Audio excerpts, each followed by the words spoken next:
Hello. Hi. Hang on.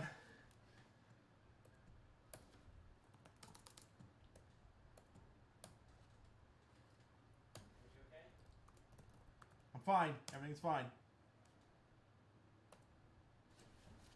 I have to check my OnePlus for authorization. No, I don't want to sign up to get useful tips and updates.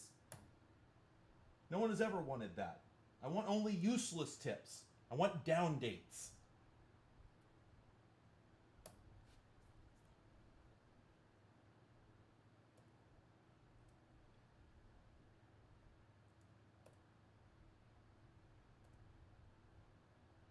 Dropping frames. Am I dropping frames? Why would I be dropping frames? Ah, it says 4 skipped frames. Why would that happen? There's no reason for there's no call for that. Am I muted? Why would I be muted? You're not muted. Somebody says I'm muted. I can hear you on that feed. I'm not muted. You're muted.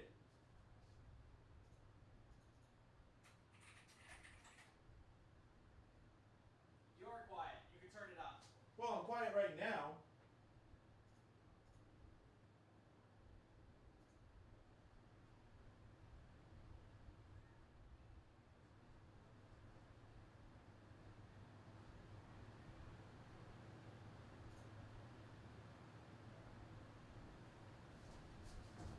Listen, this is hard.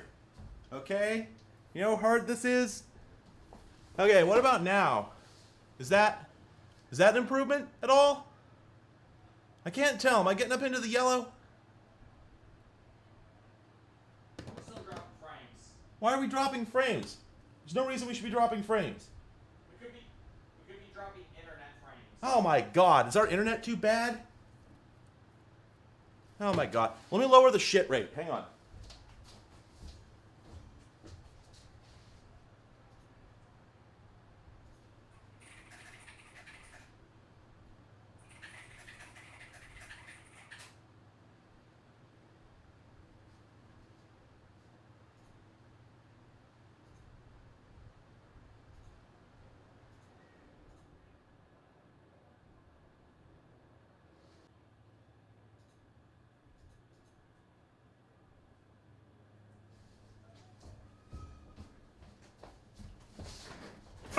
What about now?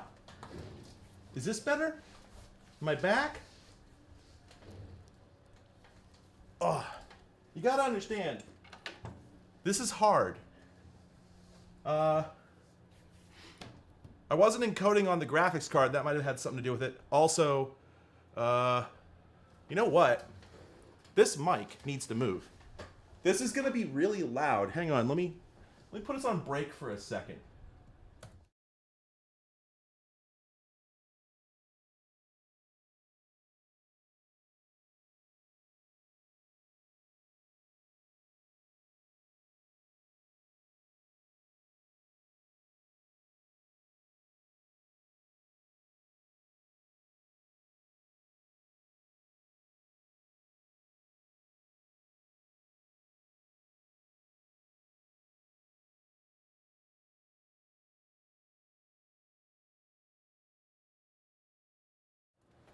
Okay, what about that?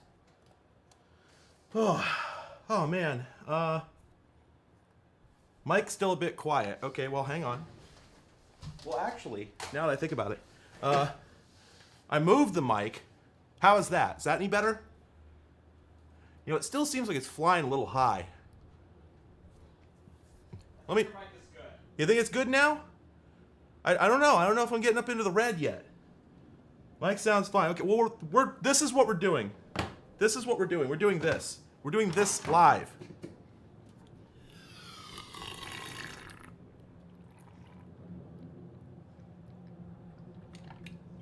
A little more mic would be good. Is that what I'm seeing there? I can't tell because the freaking YouTube React icon is huh? We're getting some fan noise now is the thing. Fan noise? How can there be fan noise? Does that matter? Do we care? Do we care that we're getting fan noise? I don't know if it's fan noise or car noise. Oh man, I don't know. Well, here, let's see though. If I just bring that down like that, there we go. Just put it right in the shot. Oh, you know what's really funny about that is somebody asked, is this the PTZ camera? No, this is just the normal camera I shoot my videos with. This is the PTZ camera, and the frickin' boom mic is right in the way. But the question is it in the way of anything we really want to see? Hang on a second. Disconnect, reconnect. Let's just get that down there. Oh my God. I mean,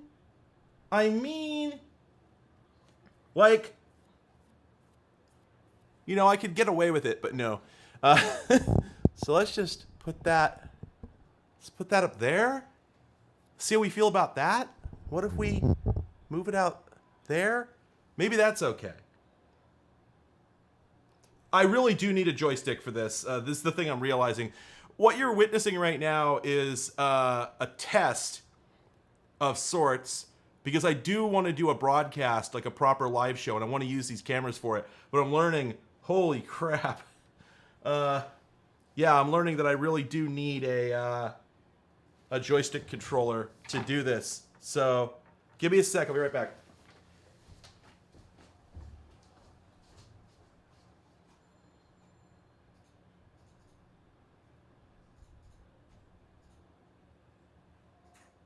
Post in Discord. Yeah, doing it.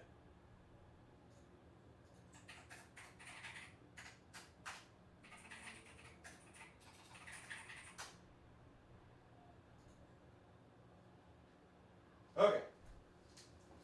All right. Okay. All right. Okay.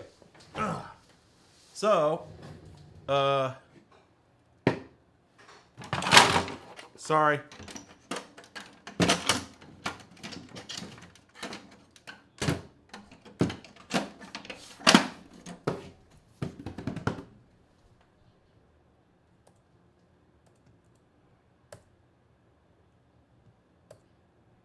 Anyway, yeah, well, okay, so maybe, and it won't be Warp 4.0, but I might manage to install OS2 on the stream. That's still up in the air. What I'm doing today is I've got two computers here, and I decided I wanted to work on both of them at once. So we're going to install two computers simultaneously is the goal on this stream. Now, to be clear, I've never turned on either of these computers, so possibly I turn them both on, neither one works, and then I just turn off the stream and go home. That's very much what could happen. So, let's let me get over to my let me just get my camera situated here, and yeah, so let's look at what we got. So this guy here is the Fury, and the idea with the Fury, if I understand correctly, is basically that this is it is a packaging of a product that already existed. The company that made this did not create any of the components in it. They just built a machine the way that, like, I'm trying to think of a good analogy. Like Pro Tools resellers, for instance, might do this. You know what I'm suddenly realizing? I'm suddenly realizing something. I'm going to take advantage of something I can do with my screen. One moment.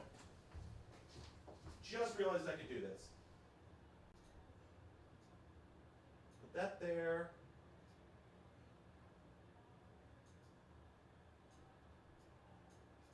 There we go. There we go. Yeah. It was bugging me that you couldn't see me on the front camera when we were on the overhead, and I realized I could just fix that, so I fixed that. Anyway, all right, so anyway, what this company does is they take products, they took products that already existed, built machines out of them, and gave them special names, but as far as I know, they were just fancy names for pre-built computers. But what's special about them is that they are video editing systems. So if we just go ahead and get in here, and this is why the PTZ camera is exciting, by the way, if you wondered, this is why the PTZ camera is exciting. Look at that. We could just get right up in there. Oh man, I love this thing. It's so cool. So anyway, yeah, I don't love the perspective distortion here, but at least we could just get in there.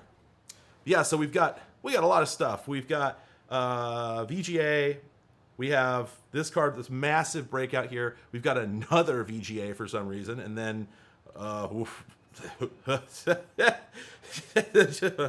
just kind of goes off the rails. And then we've got a network card and a sound card, and that's fairly normal, and you think you're going to be okay. And then we get down here, and what? Oh, more of them. There's more of them down there. So, whoa. Hey, you know what? Hey, my camera controls aren't inverted anymore. Hooray! Oh my God. Yeah, earlier the camera controls were inverted. I could not figure out how to fix it, but we Gucci now. We've also got SCSI on board. We got Ultra SCSI on board, and then of course the motherboard itself is pretty straightforward. Nothing too exciting there. But if we go ahead and spin this guy around, zoom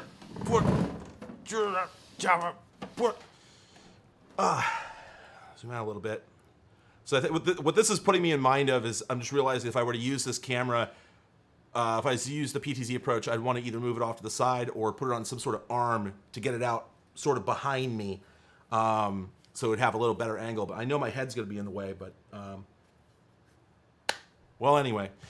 So this guy actually will not open because it's locked, but, and I think this is really funny, I don't know that ever did any good because the front just comes off, and I don't know, are there screw holes so you can actually permanently screw the front on? I didn't see any. Oh, there we go, there and there. I guess I took those out, that's right. Well, at any rate, I could just, here, let's just fix this lock situation. See, this is stuff I can't do with a webcam and I can't do with a conventional camera, right? It's just not really practical. But with the PTZ, you know, I can just, yeah. There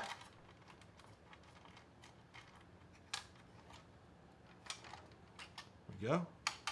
And I'm just going to go ahead and flip that around, put it back on. Click out of one, etc. There we go. All right. Oops. Boop. Now, if I was using this for an actual live show, I'd be using presets, so I wouldn't have to, you know. Because here, let's just make a point, okay? I'm going to go ahead and do a set 1, okay? All right. So if I'm zoomed way in like this, okay, we're looking at this guy, and we want to get back to where we were. Oh, you know what? I didn't set the speeds. Well, here, let me set the speeds. One moment. There we go. Oh, okay, the zoom on this ain't that quick. Huh.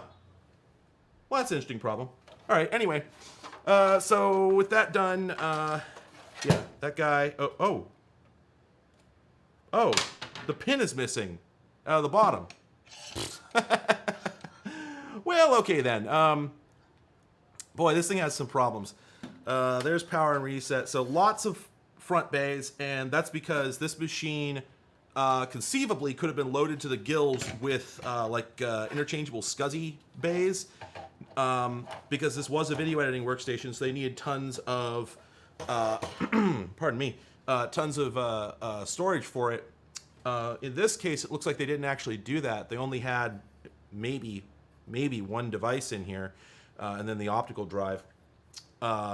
But I'm told that there were a whole bunch of drives in here. They just had to all get pulled because they had, identifying information on them, etc. So, anyway, let's go ahead and get the thing open. Did I miss a screw? Yes, I missed a screw. 3 of them. There we go. These case sides just fold right out, and then you can pop them up and take them off. That's very convenient. And yeah, now we can get up in here. So basically this whole side of the machine, this is all for storing storage. That's why it's a cube, because you could put a whole bunch of CD-ROMs up here, which you may recall from the CD-ROM tower video is a thing you would genuinely want to do. You could pack this machine full of CD-ROMs, and then you could also pack it full of SCSI drives. You can see that's exactly what they had. That's a SCSI device chain there. And you have 1, 2, 3, 4, so 8 drives, which might be the max for a SCSI chain. I can't remember. But anyway, so you could pack this with, let's see, this machine would have been from like 1995, 96, somewhere in there, I want to say. So we're talking what, like 8 or 13 gig drives, something like that. So you're looking at, I don't know, like 60 gigs or something like that. And yes, this was in fact running Windows NT4 before the hard drives got pulled. I managed to see what it looked like, and yeah, it was running NT4. So let's put, let's see. I think there's another hard drive bay on the other side. I believe there is. So I don't think we need access to this one. So let's go ahead and put this bad boy back on.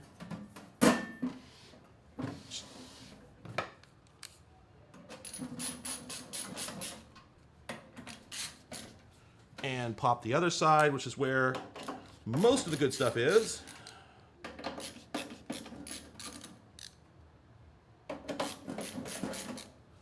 Wow, Gut Bomb, that story is outstanding. Wow.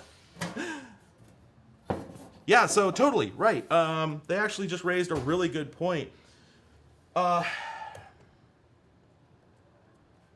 So a thing that used to be commonplace with CD-ROMs back in the early to mid-90s in particular, I'm surprised it went as late as 99, but not that surprised, is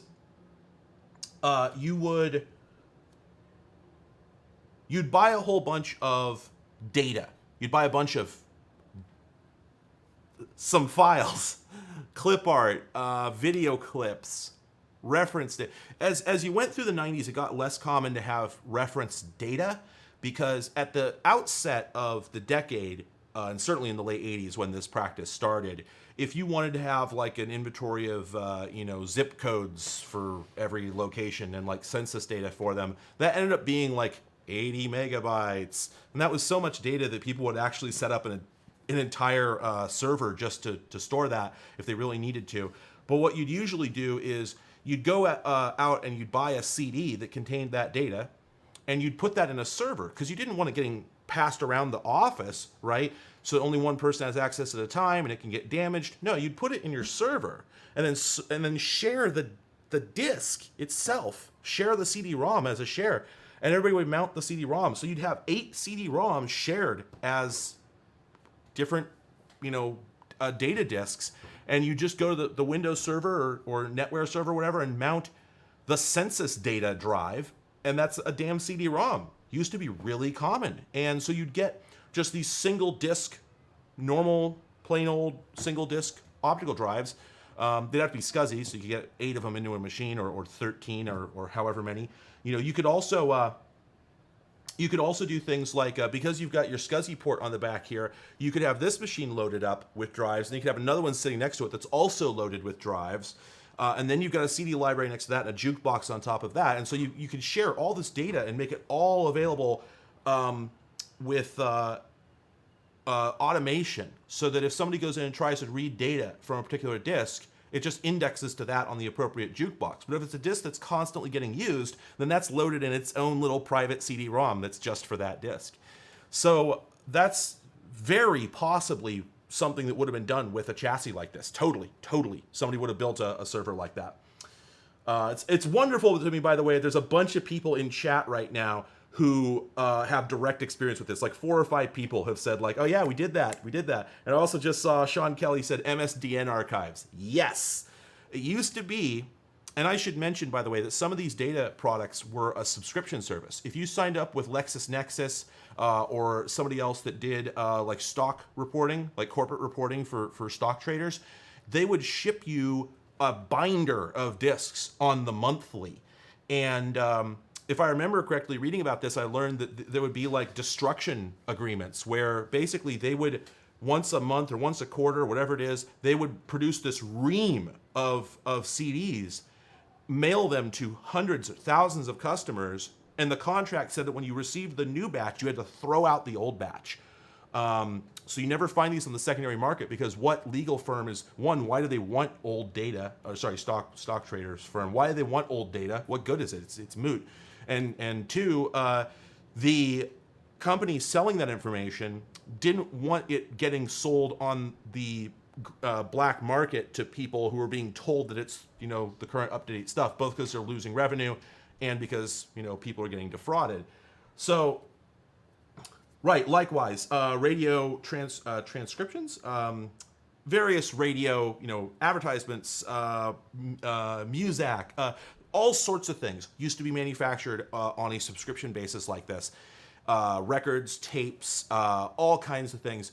And so this stuff is all pretty much gone. But one thing that didn't have that contract attached to it was MSDN, and they would ship out these just binders of discs every few months. And so you can find these. Sometimes you'll go to like a thrift store or something and just find this binder just loaded to the brim, 20 pounds of MSDN discs. It is a truly frightening sight to behold. And yeah, exactly, Veronica. You could get this data on the internet.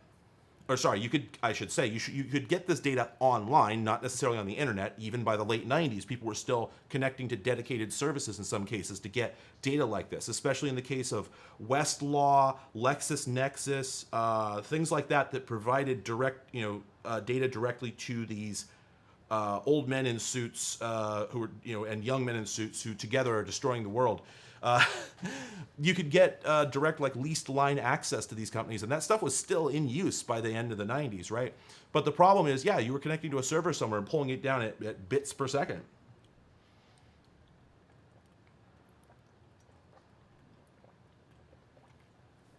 Ooh.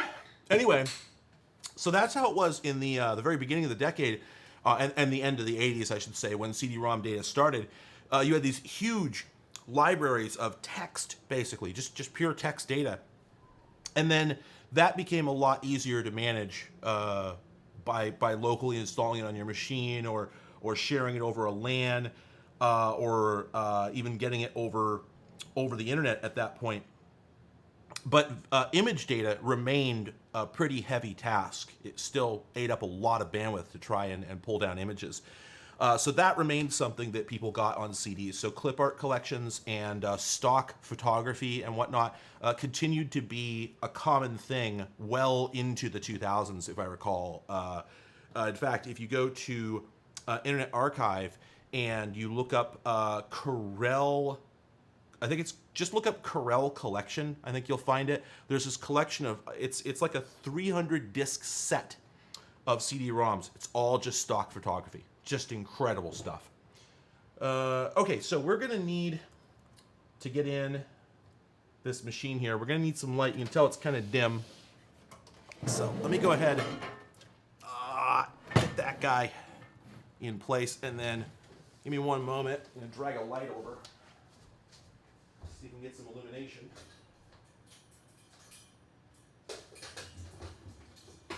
Okay, that's an improvement.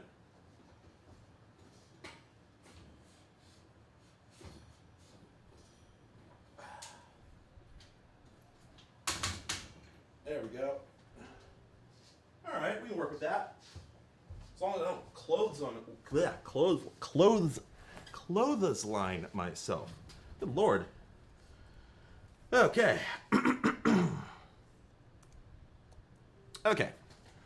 So let's take a look at this machine. So this was produced, like I said, as a sort of a dedicated purpose. Sorry. Reading chat. This is created as sort of a dedicated machine. It was, purpose built. So it's got all the, the bundled cables and everything. So this is all just real tight in there. So I'd have to clip these cables to get in there and really look at anything. And I might do that because I would really like to get a look at what's going on with the board. So I think, if I'm not mistaken, I think this board had... Oh, yeah, actually, you can see. Let's... Yeah, one moment. There we go. That right there, that Adaptec chip, I'll bet you that's probably your SCSI controller, because I'm noticing these cables look like they're plugging in right on the board. Pretty sure they are. And yeah, there's a couple of bulgy-woolgy caps in there, and I have to admit that I'd forgotten that. Oh, look at him. Oh, buddy. Buddy. Now, this machine was able to run, but who knows if it was running well. Oh, you can do it, camera. You can do it. Bring that focus in, come on.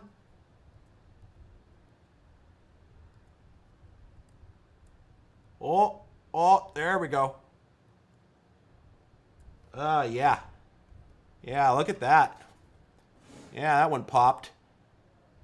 So that might be a problem, and I think I saw one or two others. So we're gonna have to just hope for the best on this guy. Now, also, I made the quip that I thought there was a hard drive bay over here. There isn't. Yeah, all the storage has to go on the other side. The other thing I'm noticing, this machine never had an IDE boot drive in it. I thought it might have, but it didn't. We've got a floppy cable, and we've got a CD-ROM cable. And not only would I expect a system builder to put a second chain in for the hard drive, but you actually kind of had to. Running a CD-ROM and a hard drive on the same chain didn't really work. It made the hard drive run super slow. Anyway, I think somebody noticed this, but I'm going to go ahead and highlight it. Camera, what are you doing, camera? Camera. Hello, computer. Get it together. Glue. Glue. Yeah. Yeah, got some hot glue there. And that makes sense, actually, because this board probably really wanted to leave. It probably wanted to go home to its planet. So let's talk about that board. Because that board is quite something. Let's get in here. Let's get in here. Let's get that focus going.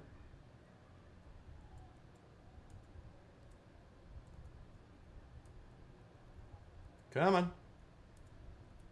Boy, this thing's really fighting me on the focus. There we go. There we go. Yeah, so Altera Flex, LSI, Altera Flex, Altera Flex, Altera Flex. I think that's another kind of FPGA. What down in there? Sorry, I don't have any more light to give. This is all the light you're gonna... Is that true? I can move this light some more. Hang on. Maybe?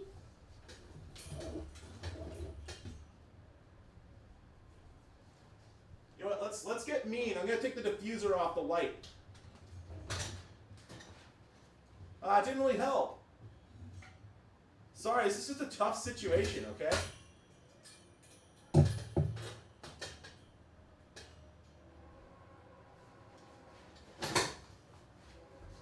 Man. Yeah, it's tough to get light in there.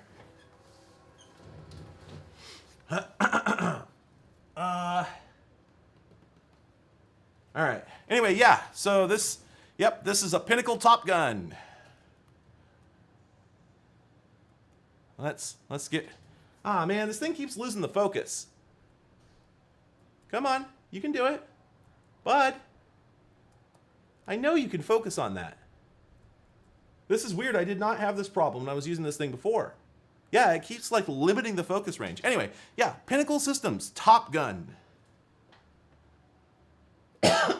Oh, pardon me.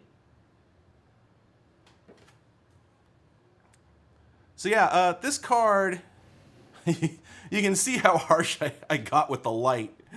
Here, can we, I don't, will this camera get up high enough to see the light situation? No. Anyway, but the moral of the story is that, so this is a big video processor card, and what this does is it does real-time video effects and ingest and outgest. And as I understand it, these big thick cables here, if I'm to understand correctly, are video pipes. These are coaxial cables, and what this actually does is, in order to render the image that's editing on the fly, you actually oof. There we go.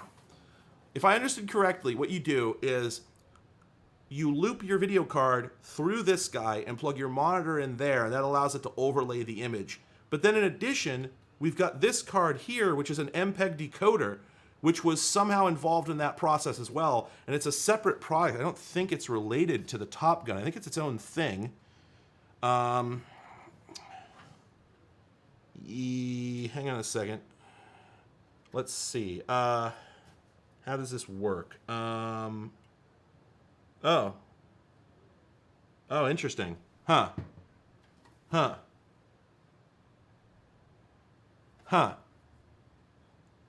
Yeah, and of course this this coax is glued in place, just like with the Video Toaster NT. So it'd be a pain in the ass to get that out of there. But I do need to disassemble this a little bit to figure out what's going on with this card in the middle, because we have some dependencies here between these cards. So the Top Gun connects to the, here, let's just slip this guy out of here. So this is not a card, this is just a breakout adapter. So there's your VGA plugs, so we can set that aside. Ignore that, okay? And then this is a sound card. That is a, I think it might be an ESS audio drive or something. Oh no, it's a Mediatrix? What? What is that? Let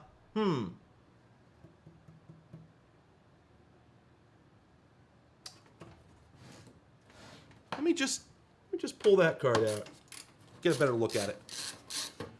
I'm gonna put the diffuser back in the light. That harsh light sucks. I mean, I knew that, but still. It seemed worth it at the time.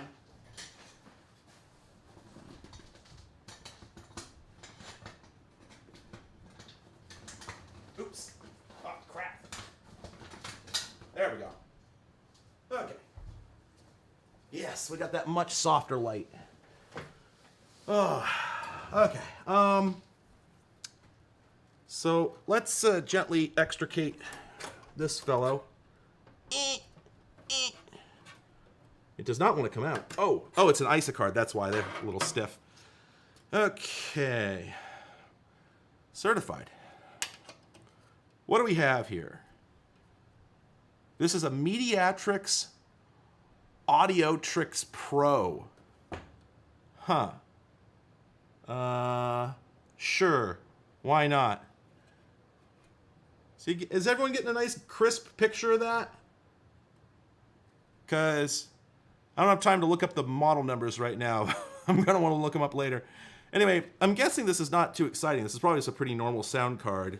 You know, you got your game port, you got your line out, your line in. That's normally your CD audio, although it's not being used for that in this case. I'll explain that in a second.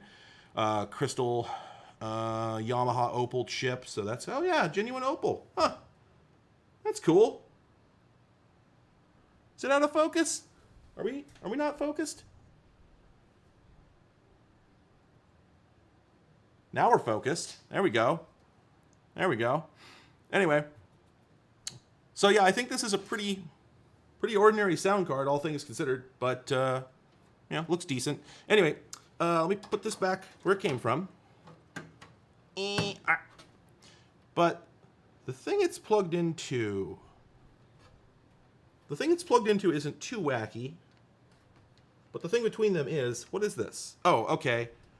Oh, okay. So this cable here, too close.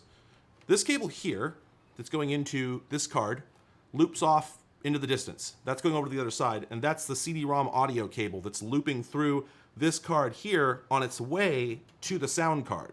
This card here is a DVD audio, or not DVD, well, it might be DVD. Anyway, it's a video decoder card. It's a Blackmagic And I think it either does DVD or just like MPEG in general.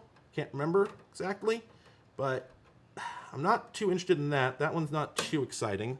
Unplug that guy there. What I'm curious about is, what are you? What are you oh, the screw's already out of that guy.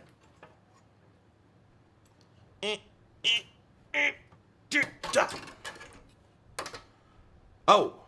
Oh, okay. Huh. What? Why would that be on there?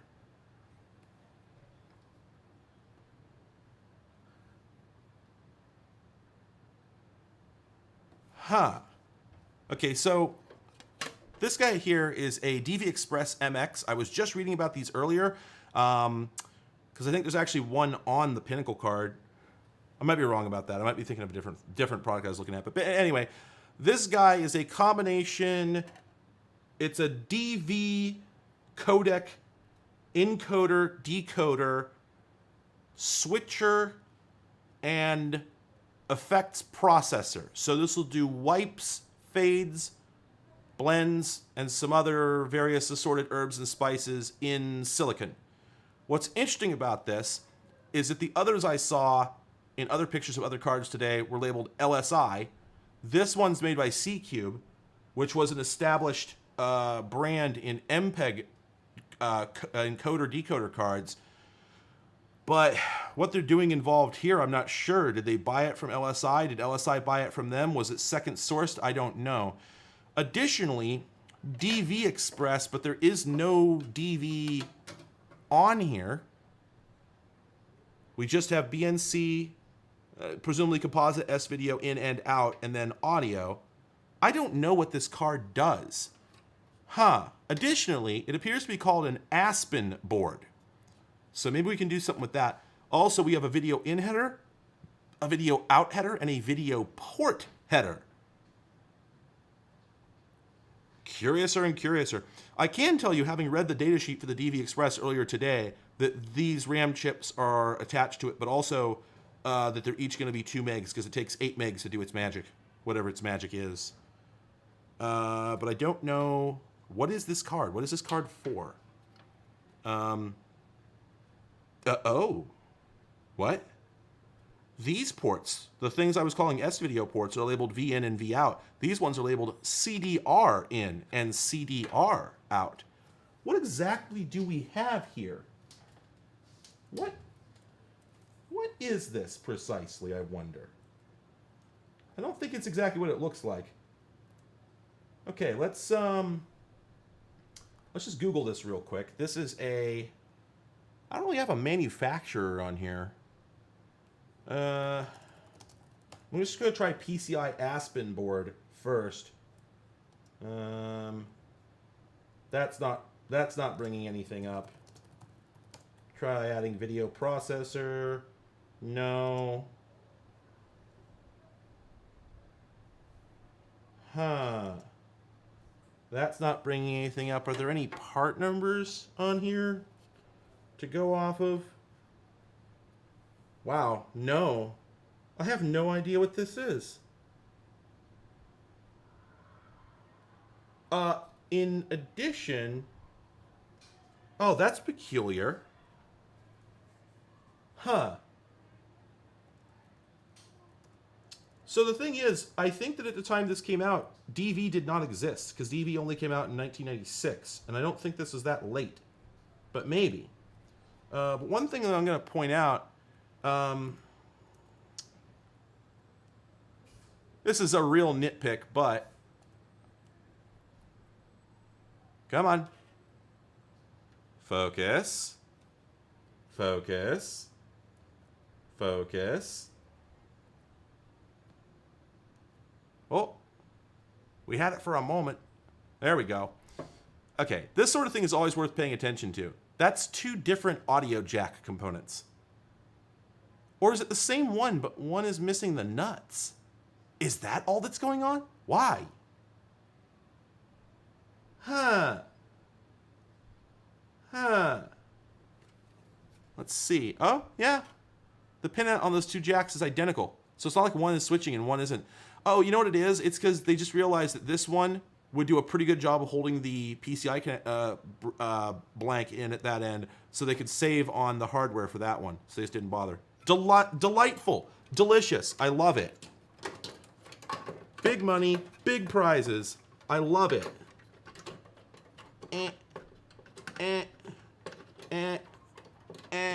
There we go. Whoop, whoop, whoop, whoop, whoop. Okay, so let's put that guy back in, and then now that we're in here, and it looks like there really isn't, this thing doesn't look too damn fragile. So I think what I'm going to do is I'm going to take the Top Gun card out so that we can peek at it. There are pictures on the internet, but I would like to look at it up close myself for my own reasons. So actually, to that end, I'm not going to put that in. I'm going to go ahead and take the DVD decoder card out so I don't have to risk ripping the cables out of the plug. Just slide that guy out of there. There we go. Okay, and then let's take this guy out of here. Oh, you know what? I'm full of shit. I was sitting here saying that I think this thing predates DV, but there's a DV connector right on the end of this board that I'm pulling out as we speak. See, look at that. Duh. I am not a smart man. DV right there. Woohoo! Oh, heavens. Ah.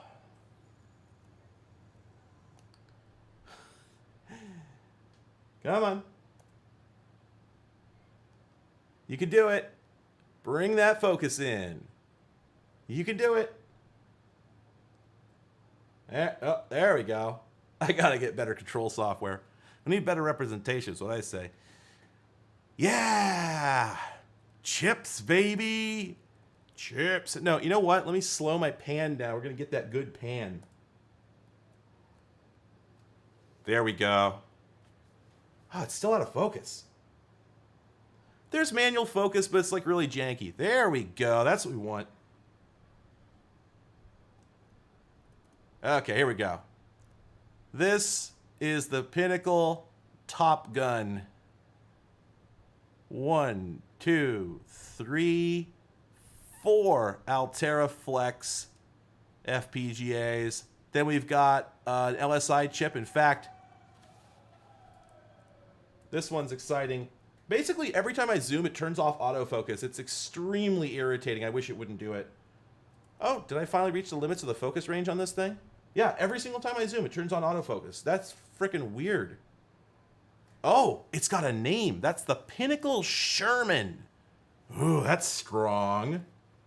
Wow. Anyway, yeah, so we got our Altera Flex. We've got, what is that? That's an AuraVision chip. What do you do? AuraVision VXP524. AuraVision VXP524. What are you? I have no idea what that is. Yeah. No information. That might possibly be a video codec chip. Not really sure. Huh. All right. Well, anyway. So we got, various chip. We got a, what is this? PLX. That's going to be what? A programmable logic controller or something like that? No, that's not what I meant. I'm thinking of a GAL, something like that. PC. Oh, no, that's going to be the PCI interface bridge, isn't it? Yep. That's your bus mastering interface. So, and then, yeah, someone pointed these out. Yeah, baby, look at those micro coax plugs. Those are probably test points, I'm guessing. What else would that be? And yeah, there's tantalums for days on this thing, but I figure it's new enough, recent enough, they're probably not going to explode. That's more of a like 1993 thing than a 1997 thing. And I'm now realizing this is probably more for like 97. All right. Let me turn my pan speed back up. There we go. So let's get this in here before anything bad happens to it. What slot was it in? That one. There we go. Oh, and I should mention, by the way, that this card is not PCI-X or PCI... yeah, it's not PCI-X. It's just plain old... Looks like just plain old 32-bit PCI. It could be the wacky normal length 64-bit PCI that supposedly existed, but that stuff is so rare. I'm not convinced it ever shipped on anything. It was just theoretically possible.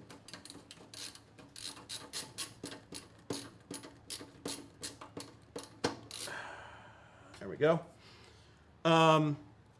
Yeah, I mean, this machine is literally supposed to have NT4 on it. That's what it came with, and that's what I'm going to put back on it. I was thinking about going with 2000, though.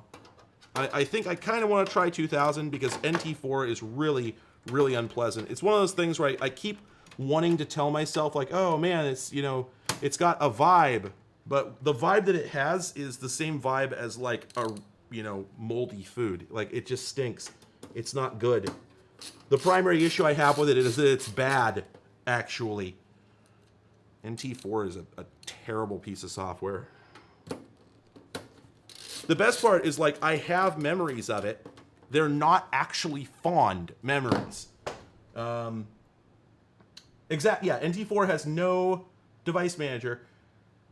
And, oh, okay, the card with the Alexi is saying that the card with the C-Cube chip on it is called the Apollo Expert, and it's a real-time MPEG-2 encode-decode card. That makes sense, although it does make me wonder why it has the analog inputs on it. Does that mean it's a capture card as well? Because that's kind of cool. I guess that makes sense. I think that's a product thing that used to exist, was a capture card that spit out pre-encoded video. So you kind of... It didn't make sense for you to have an encoder card and a separate capture card because one would have had to, the CPU would have had to get the data over to the card to be encoded in the first place. So you're just wasting bus bandwidth. So yeah, maybe that's what's up. Oh, all right. So we're gonna go ahead and, oh, right. We need to put a hard drive in this thing, and to that end, I'm gonna have to get.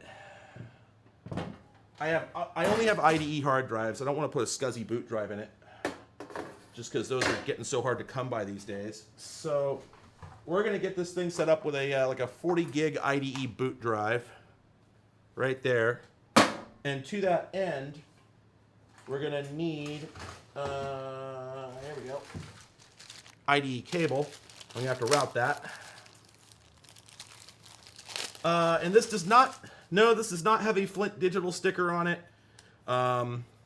It has, actually has no asset tags or anything on it, now that you mention it. On the back, it has an FCC ID. Oh, there we go. This is called a Blossom Video Tower. And it's got an FCC ID, so let me just get that for you. I'm going to get in there for you.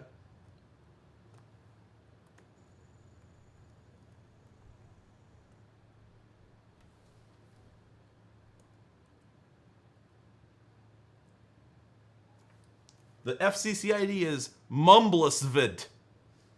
Yeah, good times.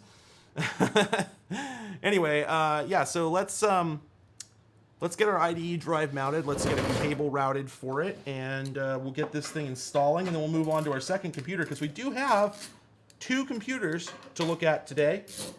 I don't even know how long we've been streaming. How long have we been streaming? Daria, do you know? 50 minutes. Thank you. Okay. Oh, all right. Oh, that's kind of jank. So there's all these drive trays in here, and to get to those, to put a drive in, they're just all screwed in on the back. Oh man, dudes rock. So we're just gonna run that guy out. Boy, that is a strong way to do it. There are other ways to do it, but they decided to do it this way. Yeah, I'm just gonna, I have never had a problem with bulged caps, unless like they're all blown, and or I just go for it. I usually just go for it, and I usually have pretty good success when it's just 1 or 2. And back in the day, I used to run machines with bulged caps for eons. I don't remember one ever crapping out. They just kept on running and running. I actually used to believe that the whole notion of the bulged caps being a problem was actually kind of a myth. I mean, I was a kid at the time. I didn't really... Oh, shit. Sorry, I just realized you can't see what I'm doing here, but I just did something really dumb. I'm putting the drive in the cage, and I'm going to put the screws in, and it suddenly dawns on me that this has to be flush against the back of the machine. I was like, no, I don't want the drive to stick out too much. Man, I got it together. Yeah, that's interesting because, wait a minute. What's with the screw pattern then? What was in here? What would have... Oh, there we... Oh, duh. There we go.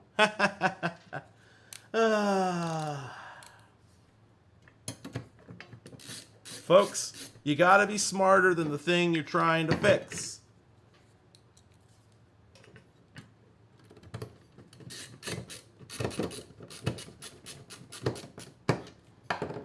All right. And I've got this feeling, so appealing, it's the best, beats the rest, that there's going to be no... Yeah, there's nothing to hold this in place while you put a screw in. It's just pure... Sure, why not? Who needs creature comforts? Let's line that up. There we go. See, it's no big deal. It's no big deal. Being whiny.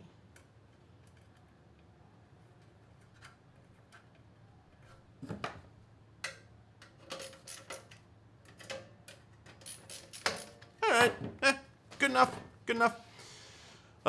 Okay, now we just need to get some juice.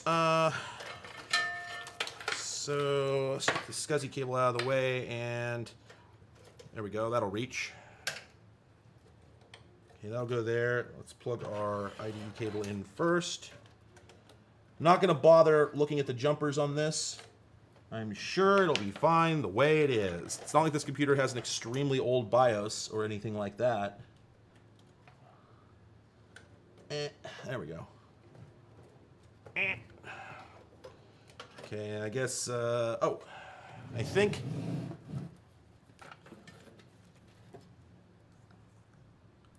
as far as how I'm going to get this to the other side, there's a hole in the motherboard tray back there, but that looks like a pain to get through, so I'm just going to throw this thing right over the wall here.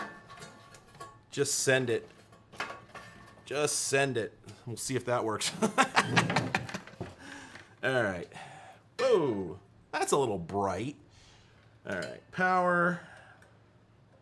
I'm definitely seeing some limitations to the PTZ camera being overhead. I think I'm thinking to myself that if I were to do this again, I'd want one there, or maybe there, or maybe both.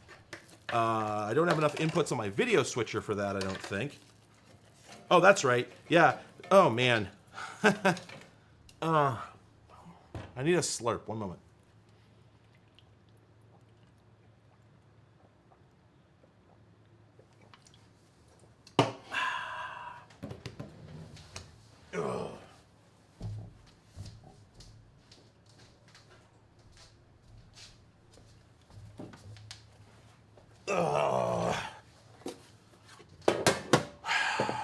Blackmagic.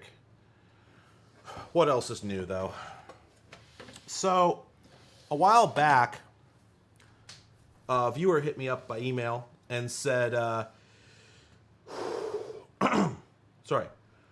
Whew. A while back, a viewer hit me up via email, and they said, hey, I like your stuff. I like the broadcast video crap that doesn't get covered very much. You know, that's why I started doing this in the first place. And I've got some stuff laying around that I'm not using. Would you be interested in borrowing it? And one of the things was a Blackmagic production video switcher. It's this guy right here, and the front of it looks more impressive than it really kind of is.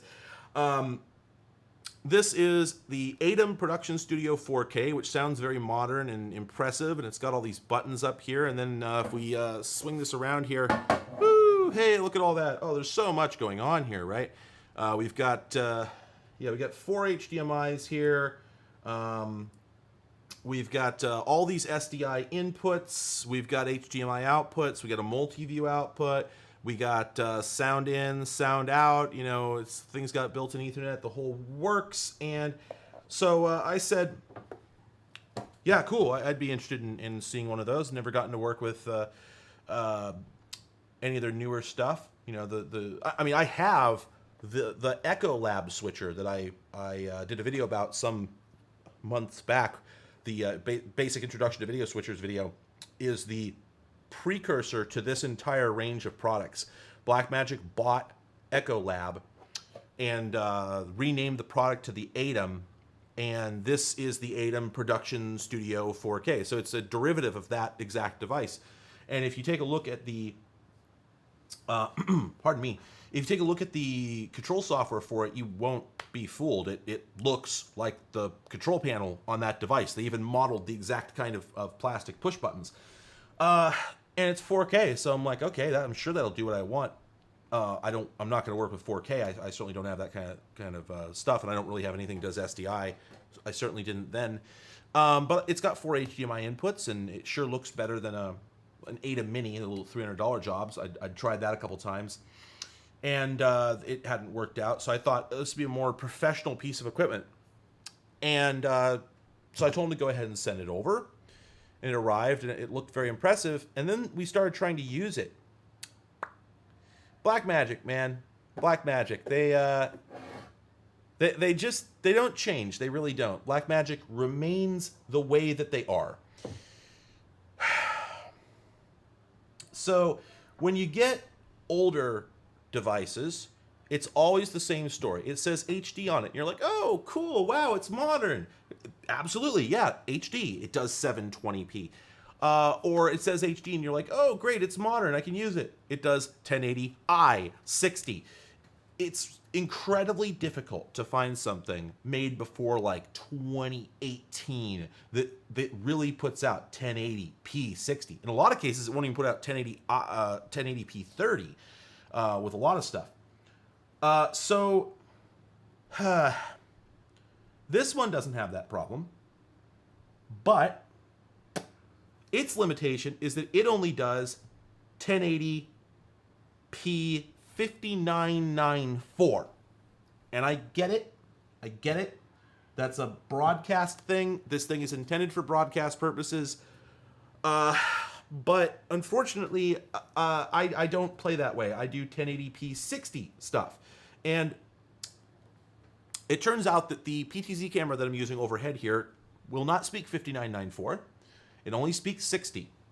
And I have other ones that will, but long story short, we went through the whole process of getting this hooked up, getting our cameras hooked up and everything, and we just,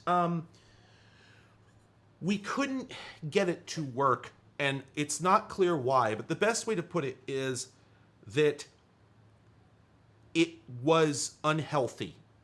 It wasn't well. We were going through all these contortions, and what would happen is it would connect and it would have a picture, and they'd be running for a while, and the picture would just blank out, and I'd see like Elgato HD capture, no input. And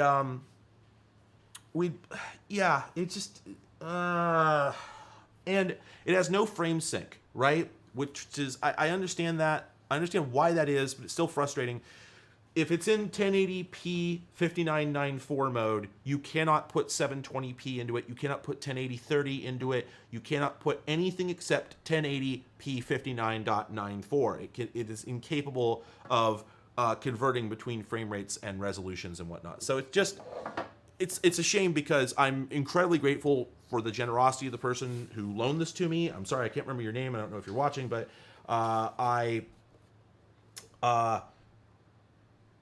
Simon, I'll respond to that in just a second, because I'm not sure what that means. That's interesting. Sorry. I'm very grateful to the person who loaned this to me. I'm going to have to send it back to you because it just won't do anything that I want. if I was producing real television, I'm sure this would be great, but I'm not. I'm making internet video, and I'm working with the wrong gear. If I was using a fleet of new equipment I purchased for this application, I'm sure I wouldn't have these problems, but I'm not. And so they do sometimes put out firmware updates, but this one's been run all the way up to the newest firmware, and this thing originally came out in, like, I don't know, 2013, something like that. It's quite old. It feels like it should be able to do better, because it can do like 21p30, so surely it could do 1080p 60. I think that they just didn't do it because they just don't want to do it. They don't think that you should be doing it. I think that's what's up. So yeah, very frustrating. So what we're doing instead is this stream is just 2 cameras plugged into 2 capture cards on my PC, and we're just switching it in OBS. Because that's what worked.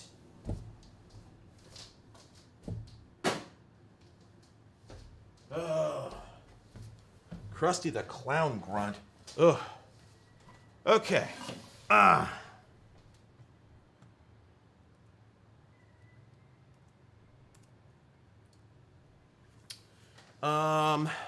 Boy, I wish this camera, I really wish this camera that's above me could be a little further back. Maybe it can. Hang on. So what do we do here? How do we contort this? We release that. We bring that up. Okay. Then we release that. We bring that thusly. Ooh, that made no difference. Cool. Boy, that really didn't do anything. What a waste of effort. Anyway. Yeah, definitely some lessons learned on how I'm building this this stream here. All right, so I'm going to plug this guy back in. That was the other thing I wanted to do while I was in here, so I don't forget. Because I don't want to, I wouldn't want to not have my CD audio, right? And to wit, I think that this is a DVD decoder, because at the time this machine came out, this actually has a DVD-ROM drive. At the time this machine came out, I don't think this is a. We didn't even address that. Let me you know what? Let me. I'm gonna be a bastard and clip these zip ties.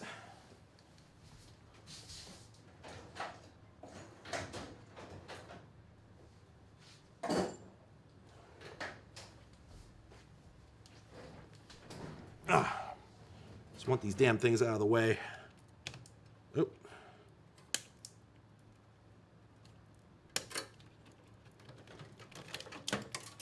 Bundled cables are beautiful, but I hate them. Also, oh, I see. This goes to the rear port. So you know what? Do I want to just take that out? Or, you know what? Let's just... I'm going to unplug it, actually, just to get it out of the way. Oh, wait. No, you know what? I'm not going to disturb that. Never mind. I just want to get to the... I wanted to get a look at the CPU, but we can just turn it on and look at the post, because it does post. So we'll just do it that way. So what I need to do is I just need to get this IDE cable plugged in. If it's over here, there we go. I think I can make that reach, and I don't have to disturb anything. There we go.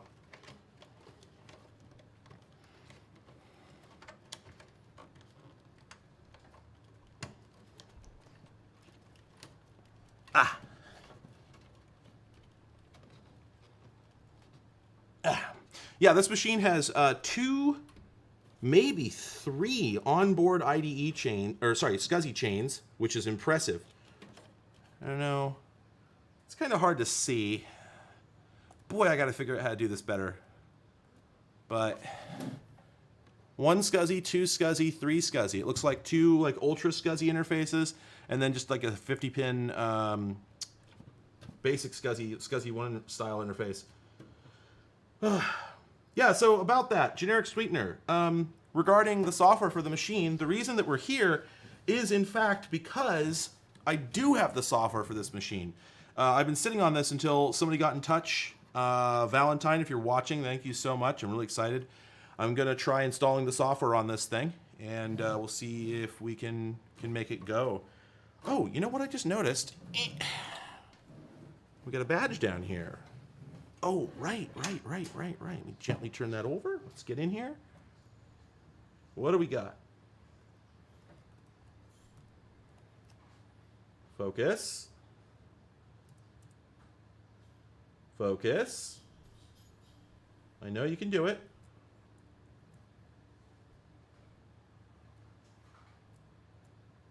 Oh, there we go. All right, so that's a Blossom Fury LX workstation. There it is. And the serial number starts with 2000, and I do wonder if that means it was made in the year 2000, but probably not. No, because NT4, definitely not. All right, I'm definitely unauthorized. Have you met me? If anybody authorized me, they're an idiot. Okay, let's turn the cube. Wah. Wah.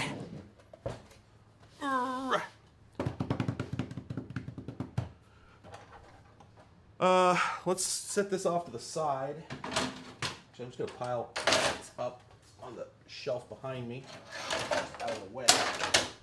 Sorry for all the noise. Let's get this machine juiced up and running, and then we'll move on to another thing. You know what I just realized? This is not going to have El Torito boot support. I'm going to have a hard time booting that from CD-ROM. That's going to be interesting. So, I do have a Windows 98 boot disk. Okay. Okay, I could probably do... Oh, yeah, early 2000? That makes sense. NT4 was still in early 2000 because Windows 2000 was not out yet. So, that is a consideration. Okay, let's go to break, and I'll be back in just a couple minutes.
All right, and it's running.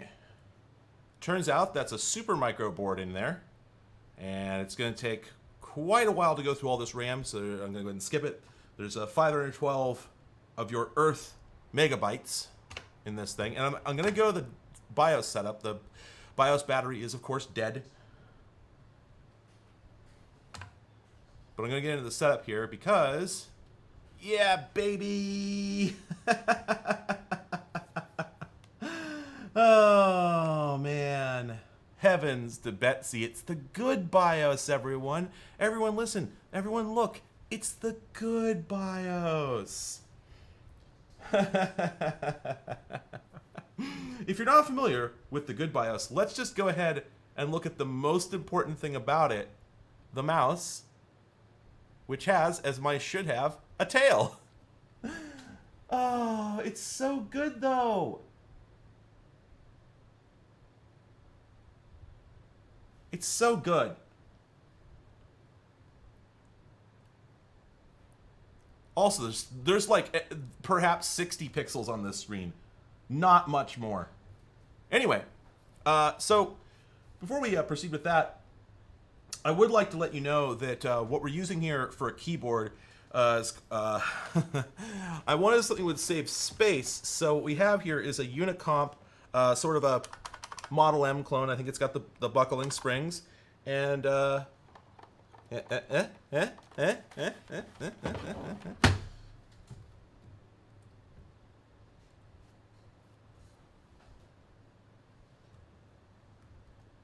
baby. Yeah, baby. You know, it's not even that dirty. I think somebody cleaned it before I got it. Yeah, I didn't. I just walked into the store and I saw this and I'm like, wow, I gotta have that. And it works like a champ. Yeah, no trouble at all. So anyway, unsurprisingly, it looks like, well, Do I think unsurprising? I don't know if I think surprisingly or unsurprisingly. Anyway, apparently I connected that drive to the secondary chain because there's nothing on the primary. Nothing there. And then the secondary drive on the first chain is the CD-ROM. And apparently I put this on the second chain, primary position. So, yeah, good times. It looks like we're getting a fax. So, exciting. Oh, and the keyboard is PS2. Sorry. The keyboard is PS2, both mouse and keyboard, which is great. Also, this machine, I didn't quite realize, we'll get to the stats on the system in a moment, but it's new enough it actually does have USB, which I was not prepared for. So let's see, any settings in here I care about? I don't think so. So let me switch back here. All right.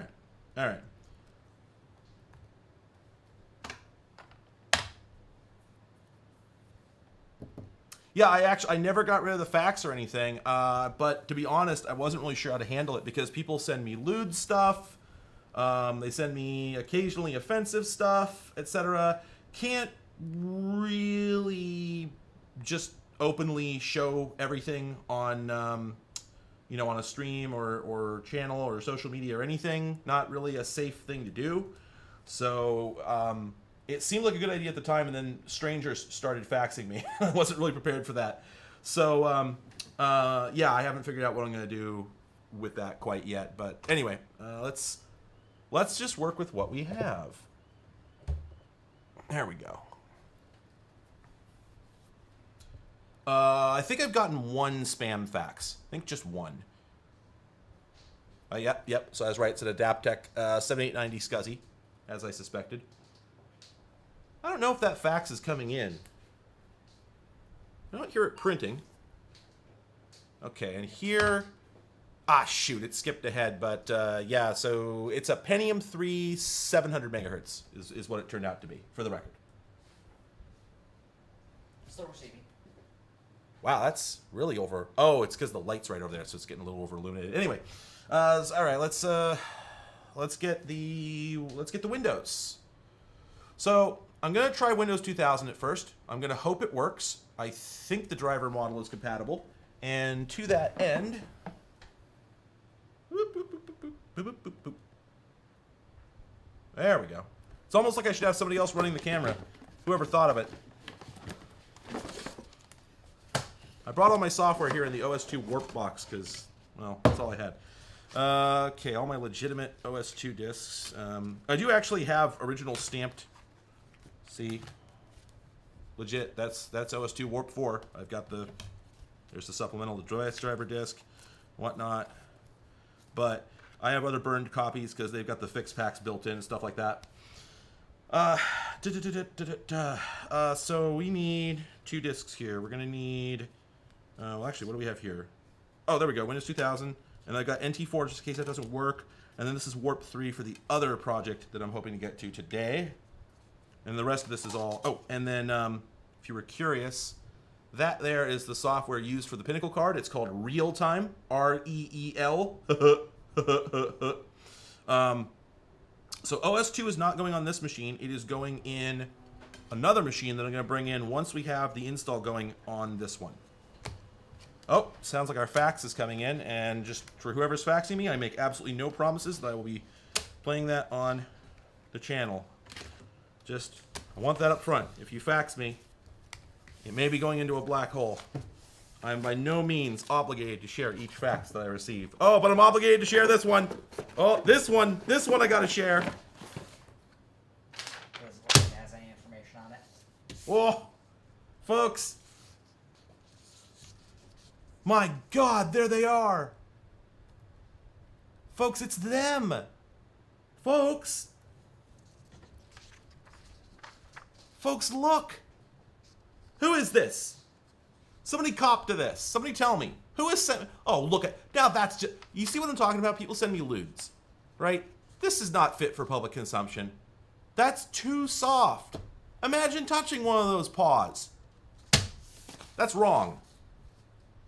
I'm clutching my pearls right now. You know what? You know what? You know what? I'm so mad about this. Good cats go in the OS2. And I'm no good at it. Gonna keep this in here, and at some later date, I'm gonna open my OS2 box and get a really nice surprise. Wow, what? Why am I so bad at this? What's going on? Putting a piece of paper in a box can't be this hard. No, there's no possible way I'm this bad at just putting. What's going on? How is this so hard? Why doesn't it fit? Oh no! Is this box 8.0 inches wide? I won.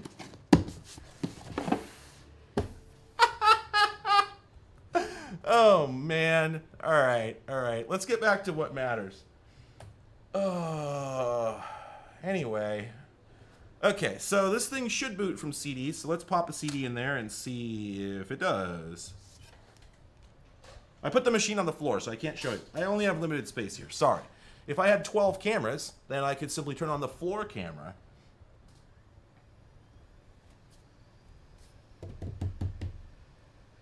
Alright, spin it up. Let's hit enter. I do have a boot disk. I can boot... I can boot from this Windows 98 disk, if need be, in order to start the setup. That'll work. Oh, yeah, there you go. Searching for boot record from CD-ROM. So it does support CD-ROM boot. Which makes sense. By 1999, there was no way that wasn't going to be the case. This is a Pentium 3, so of course it supports El Torito, but there was a possibility that it didn't. With old computers, it's always a possibility.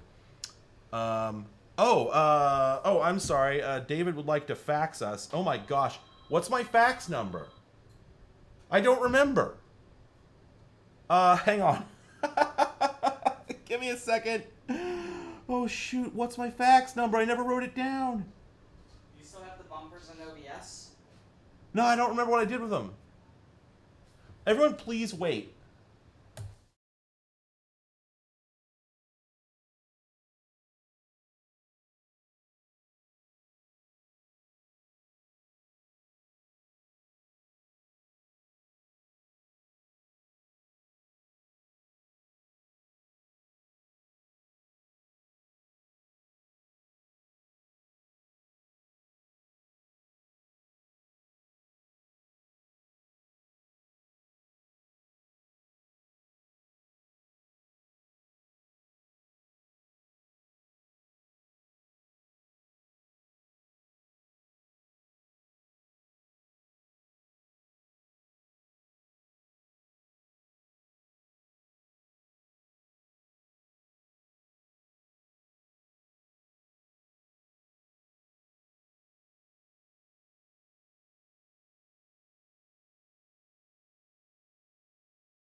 All right, Windows 2000 setup is loading.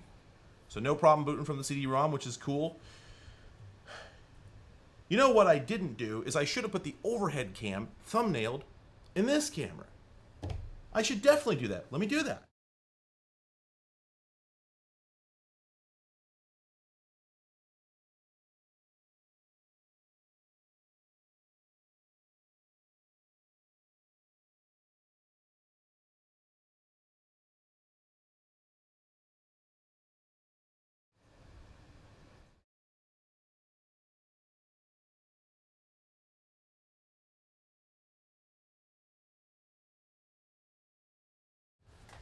There we go.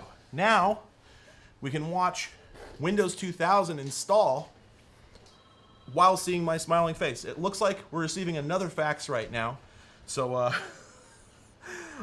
no, you can't do this to me. I'm going to have to pan the camera down. Oh, but you know what? I can set a preset. See, the software here, let me show you this. The software that I'm using, all the software for these PTZ cameras, it lets you set presets. So we're just going to go ahead and set here. Okay, monitor. All right, and then let's go ahead and move down to the desk here. That looks like a pretty good spot. Okay, we'll go ahead and set a desk preset.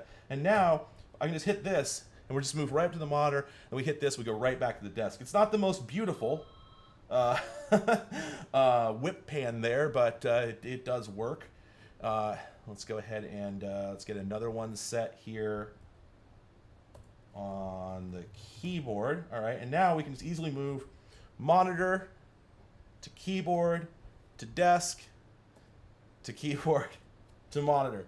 Is that not radical as hell?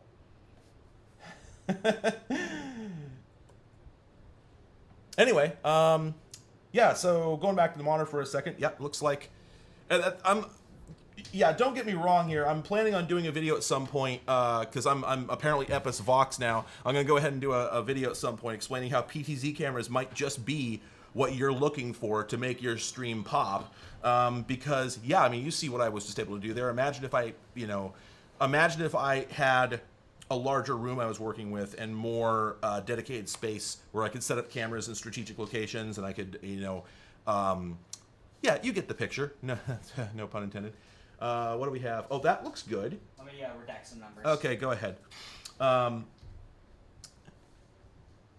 Yeah.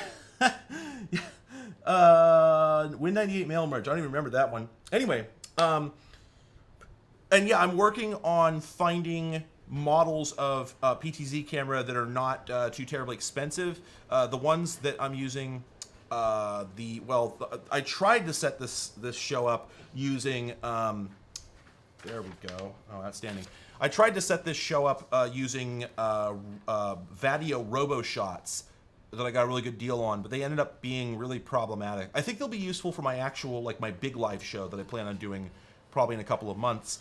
I'm hoping they'll work for that, but for doing the overhead shot, they really just didn't work, and they were really picky, and they just had some issues. I was kind of disappointed. So I'm using the Value HD V61 for this, and that's working out great, but it does have some issues. And then pardon me, there's more brands and models out there that are like these ones, quite expensive. The Vadios typically go for like $600 to $800, and the VHD goes for a good, I think, $300 to $600. Pretty pricey stuff, especially used.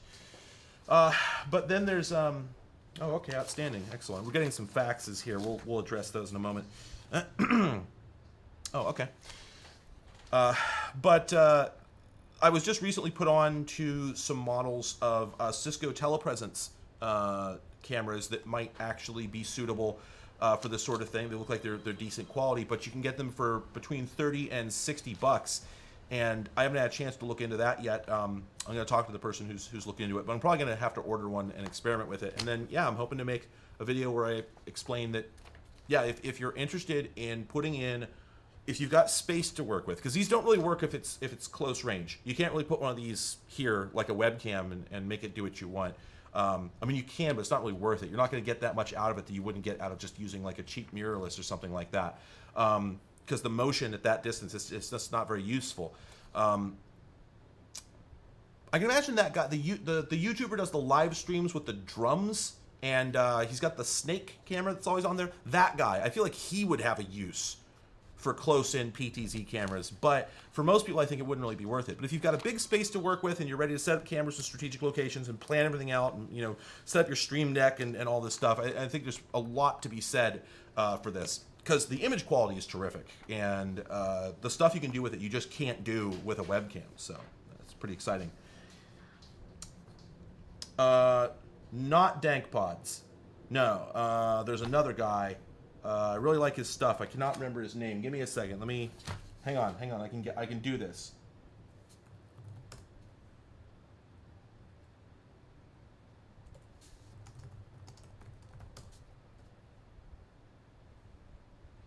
No, it's the drum thing. Pretty sure that's him, right? Let me check.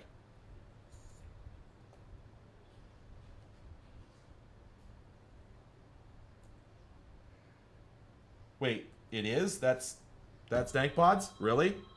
He does not make that known anywhere. Oh, okay. Yeah, I had no idea. I had never heard of him. I just came across his channel one day. Nobody told me who he was, so all right, cool. Well, then Dank Pods is dope. Yeah, his videos are freaking awesome. Anyway, yeah, what a stumble. Yeah, let's go back here and let's look at some cats here. What do we got? Oh, you know what? Let's scoot that over a little bit further. There we go. And I'll go ahead and set that on. Call that preset cats. There we go. All right. Yeah, so we've got this one here, and Alex sent that. Alex, great work. What a terrifying creature. Then we have this one here. That's from David. Not a terrifying creature, a soft creature. Amazing. Wow, I'm getting a lot of faxes. This is just like when I did the big show. I did not plan on doing a big show today. It's just happening. This is not on purpose. Anyway, we got to install Windows 2000 here. Don't you know that? Next. We have to install Windows 2000. We'll never finish this stream. All right. Well, that's going. We do need to move on to the next computer. We have two computers.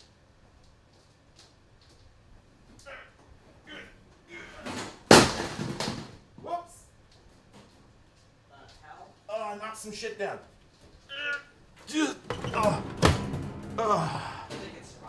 Oh man, this thing is so much bigger than it even looked.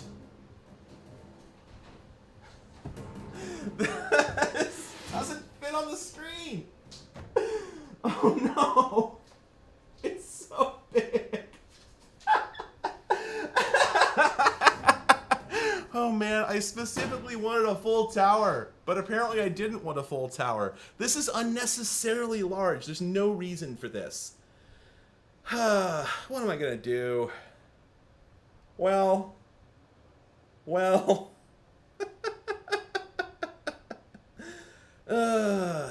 I guess I could put 8 CD-ROMs. Wait, 1, 2, 3, 4, 5, 6. 6 CD-ROMs. Wait a minute, 6 CD-ROMs. You can't even fit that many onto an IDE chain. It's gonna have to be SCSI. All right, we've got some more. We have a document coming in here. Let's just go ahead. Oh my God, everyone's faxing me. Come on, we're trying to work here. Anyway, God, I can't even see my preview monitor over this freaking tower. There she is, and I love her.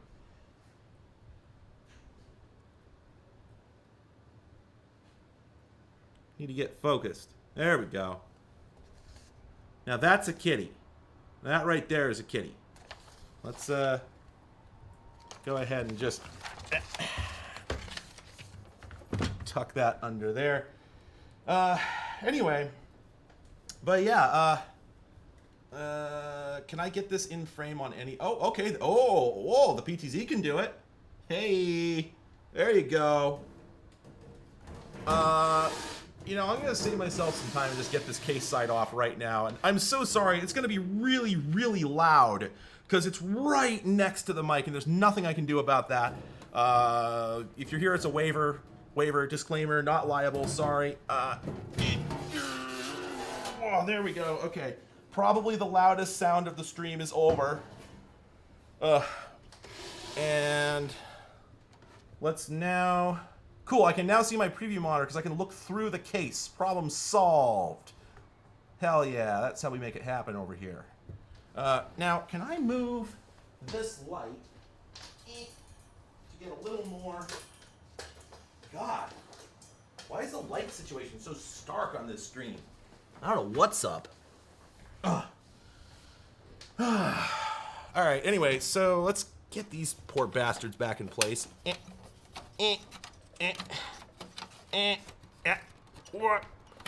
There we go. All right. And that one. There we go. All right. And then. There we go. The primary, I actually paid money for this, and the primary reason I paid money for it is because it had all the case blanks.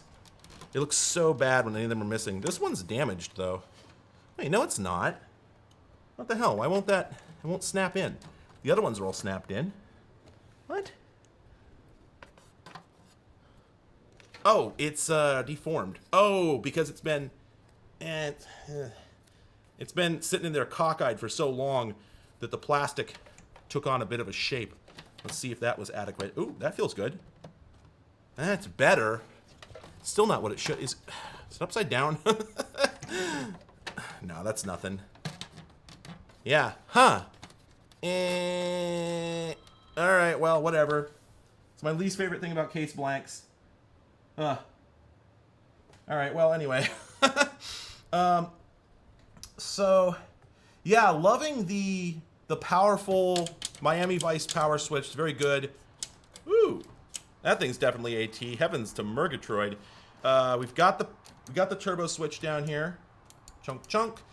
We've got the reset. We got the keyboard lock. But what we don't have is damn it. I really thought I'd be able to bust those out. There we go. We don't have a floppy drive. So this is the silliest goddamn thing. What was wrong with us? Why did we do this? I don't know. They were all over the place. It's good if you want to make little Jello jiggler floppy drive faceplates, I guess, but...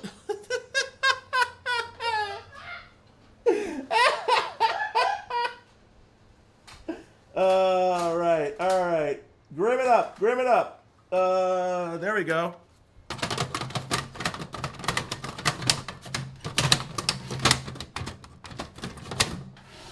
It's a Sony. What? Why won't it go in? Oh my God. Wait, what? What? Who would do that? Okay. All right, the fellow who oh shit, I might have just been hitting the mic really hard there. The fellow I bought this from might be watching right now. I'm not mad at you or anything. I just think this is a little silly. This hard drive is basically mounted, I think this is mounted a half unit low. Or maybe that's just what happens when you put a hard drive in a floppy bay and it's not meant to line up with the front bay. I don't know. But we need a floppy drive in here, so let's go ahead and move this guy. Frankly, what's the hard drive doing up here at all? Let's move it down. Let's move it the hell damn down. Also, I do absolutely love, this is the thing people used to do a lot. Got the labels. This is the hard drive that was in here with the model number. This is the secondary hard drive with the model number. I'll be perfectly honest, I don't know what that's supposed to accomplish, but I respect it. Anyway.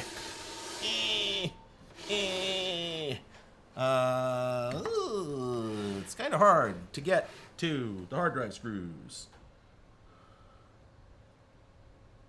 How are we going to do this? Oh, there might just be one. We might be lucky, because the last person didn't want to try and get through those holes either. Oh, whoops! Whoops! It's okay, I'm sure it's fine. All right, all right, all right, all right. I just dropped this 25-year-old hard drive. It's okay. Everything's okay. 25, God, more like probably 30. Shake, shake, shake. Okay, no glass rattling around inside. We're fine. That's a Fujitsu, and boy, howdy. Lord. Yeah, 1995, the year of our Lord. Okay. Let's put this back in. But lower. I guess there. Sure. There we go. Whoop.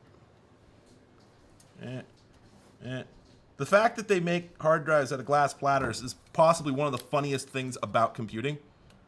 Oh, there's the... I wondered where the third screw was. Folks, I found it. It's okay. It's fine there. I don't see an issue. I keep my screws on my driver so I can find them. Whoops.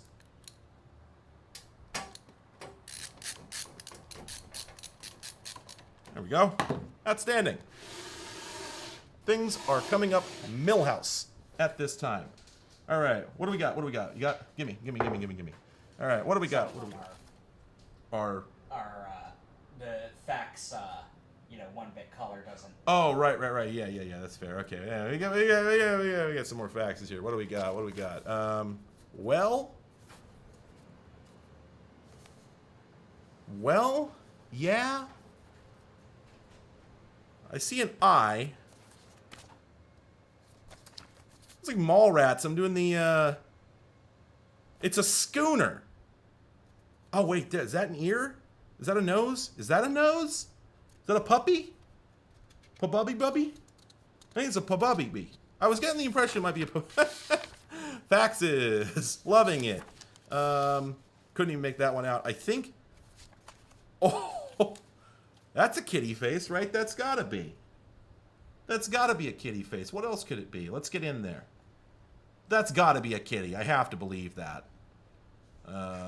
Can't really otherwise make it out, but I'm gonna go ahead and guess kitty. Oh, now... Now that's kitty. If I've ever seen kitty, that's a kitty. Holy crap. Oh, it was two kitty. Okay, we've got new information coming in that that this one is two kitties. There's one. Is that the second one? I'm not sure. Anyway, yeah, there's some stuff going on here. How is Windows 2000 doing? All right, still formatting the hard drive. That's a full format. All right, well, that's fair. Let's go ahead and stow those, and let's get back to the computer. What do we got going on inside the computer? Let's get a little more luminance going on here. There we go. Outstanding. Okay, let's push that up there. Let's get up in there. What do we have? What do we have in the computer? We've got Intel Pentium. Never heard of one of those. And then we've got sound card, nondescript. Well, the critical thing is that we do have 3 of God's own ISA slots on this board, which is what I need for ein Projekt. So that's good. I don't see any blown capacitors. That's good. It does have lots of PCI. That's good. It does take... It looks... Let's just pan up here. Boop, boop, boop, boop. It looks like it takes SIMS or SD-RAM, the good memory. So I could easily slam a good, probably half gig in here, I'm guessing. And then, anything else of note? Nope, I think it's a computer, folks. I could be wrong. I've been wrong before, but I think it's a computer. Oh, the brown slot, this boy here. I think that's a cache slot. I think that's where you put a cache upgrade. I don't have one, but I can readily get one. So maybe Maybe I'll upgrade that. We'll see. We'll see how this machine performs. I've never turned this system on, FYI. But yeah, I do need to figure out how to regulate access to the fax machine, or how I'm going to handle it, or what. But we'll worry about that some other time. Now, I am curious. I'm really curious what this sound card is. So let's go ahead and pull that guy out of there. Wait. What? Wait. Whoa. Wait a minute. What? What in the blue fuck? What in the... What? What is that? What? I didn't even notice this when I bought it. What in the blue hell am I looking at?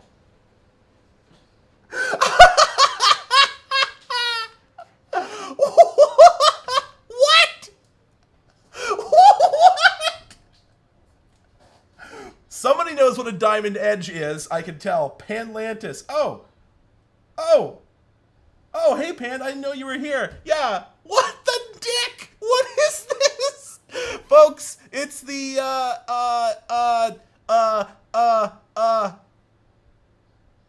hang on.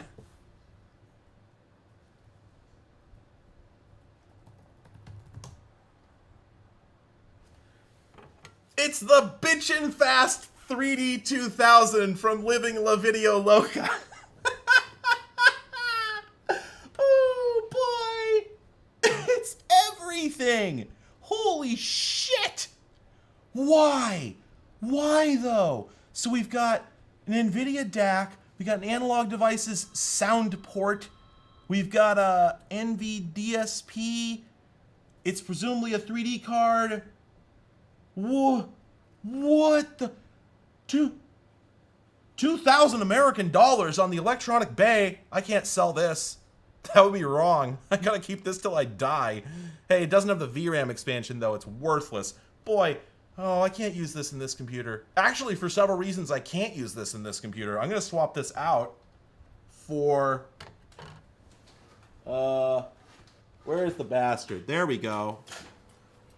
The most boring card imaginable. A Cirrus Logic GD5434. Boy, I wonder what resolutions this can even do. I'll bet it's like 800 by 600 at 256 colors. And that's it. Oh, gosh. Just the idea of like, oh, you've got one of these? That's very cool. This is what you're going into battle with. You are not getting my strongest potions. All right, what do we got? What do we got? What do we got? What do we got? Two of them. Oh, the picture did not get mangled this time around, and there they are. We can see them, and they are important. Holy crap. Yeah, oh, the fan is on. Ah, there we go. Boy, has anybody ever had eyes as much as a cat? They're so good at it. All right, and what else we got here? Oh gosh. Oh gosh, golly. There they are. Hello, kitties. I'm a big fan of cats personally. It's just a thing I'm into, you know. Donk. Okay, returning to the stage of history. What do we have going on here with this compooper? Well, we're going to need to hook up the hard drive and the floppy drive, and it looks like we have everything we need for that because I didn't even realize this was laying in there, but there's apparently... Really? That made it all the way here and didn't fall off? Okay. So it's got all the cables we need. Let's all the power connectors have been disconnected. That's kind of weird, but whatever. Let's go ahead and get this guy cabled right up. By the way, Windows 2000 is still formatting. Don't worry about it. It's all under control. Okay, this presumably has two IDE chains. Which one is primary? It's labeled primary, so that would be the boy. Oh no, they're non-keyed connectors. God doesn't like that. Why would you make that? This way, I think. Red stripe up? Maybe? We'll find out, won't we? And then let's get the Flop'em drive. Let's assume same deal, red stripe up. Maybe? Maybe, one hopes. And then this guy here. Wait a minute. Wait a minute. Wait a minute. Get it together. See what's happening. 1. You get 1. Huh. Huh. Just 1. Why? I don't know. Well, anyway, I could not see a pin 1 label, but that was on the vertical connector. Let's try on the horizontal here. Can we see the 1? I still don't see the 1. But I do see a white square in one corner. So let's, oh, and you know what? This cable is keyed. I think I got it right. There we go. Okay. Steve, you were asking to see the diamond again. Let's get in real good on that guy. There we go. Oh man, it lost focus again. Why is this camera having so much trouble with focus?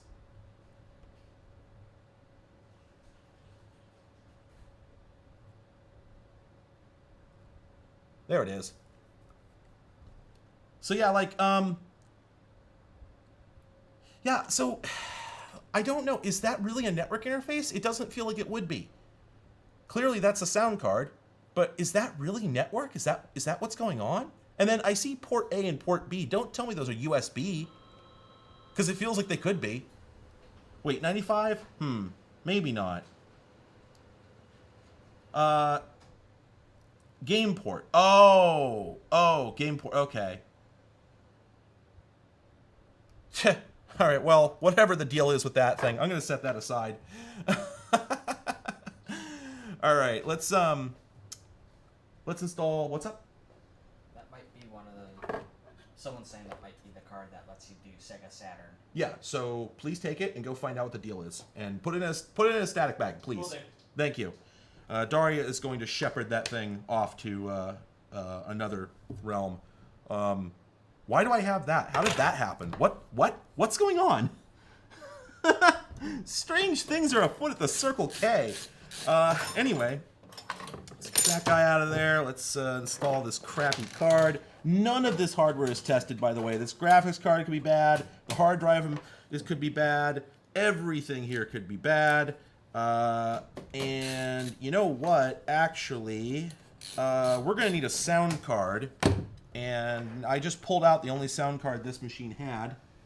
So I had better do something about that. So I'm going to go get a sound card. We'll be right back.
Folks, setup is copying files. Filey. But yeah, I paid $200 for this tower and a couple of laptops and some other stuff. So yeah, it's one of those kind of stories. Anyway, so I needed a sound card. So I think this is a pretty maybe early Sound Blaster. I don't remember. It's a CT1350B, 1991. Definitely early, 8-bit for Christ's sake. So yeah, we'll go ahead and pop that guy in there. Oh, wait a minute. Is that gonna work? Well,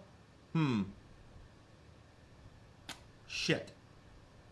That's not gonna work long term because I need all 3 ISA slots for something. So the problem is we're going to be installing OS2, and OS2 is pretty bad about not letting you get more than 1 byte at the Apple. So, shit. I need to go grab a different sound card that's PCI. Shoot. Oh well. By the way, this is apparently a Supra fax modem 288i, and I'm asking myself if I think this has simultaneous voice and data.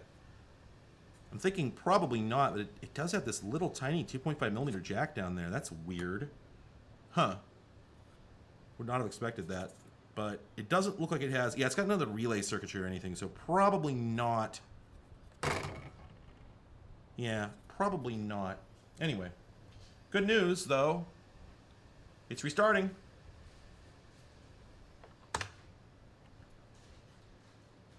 Oh, okay. So the RJ port is a breakout for a PC game port connector? Oh, that's cute. That's cute. I like that. So we should be booting into Windows 2000 setup now.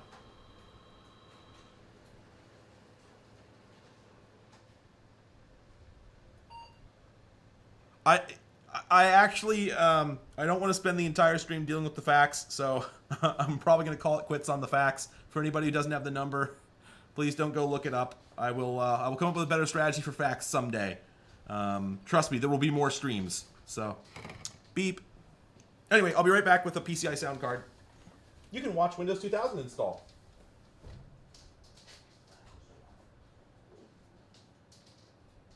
Yeah, no, we're getting a bunch of failed faxes all of a sudden, so. It's probably the same fax sending over and over. Whoops.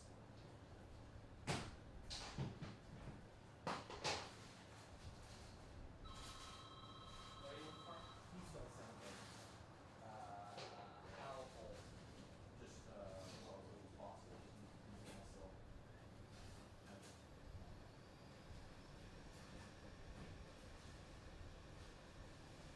I don't know if we really have any. All ISO.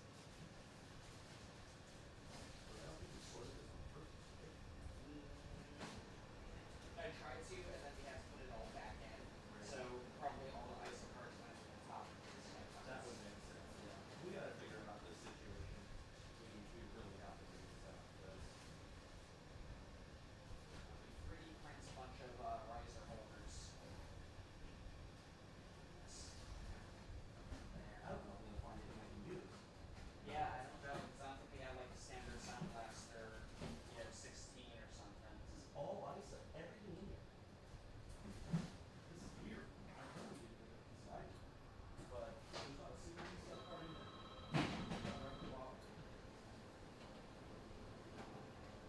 Well, okay, that could be an issue.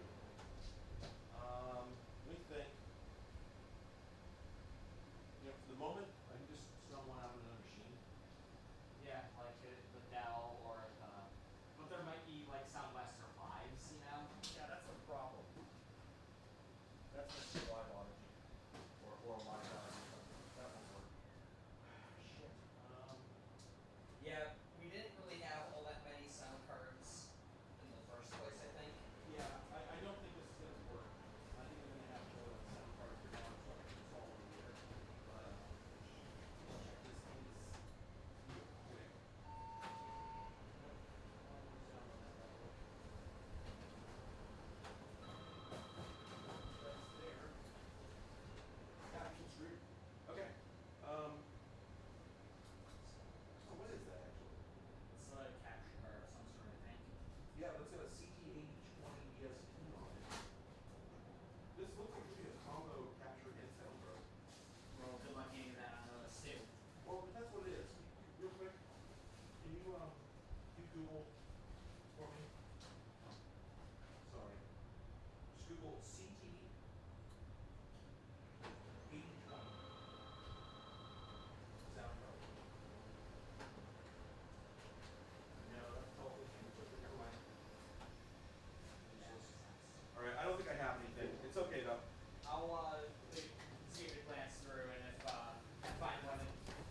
Yeah, so let me know. Well, okay. I have a solution, and what I'm going to do is I'm going to install the sound card for now, and then later I'll swap it out for the part that I need to put in the ISA bay. So let's just go ahead and, whoops.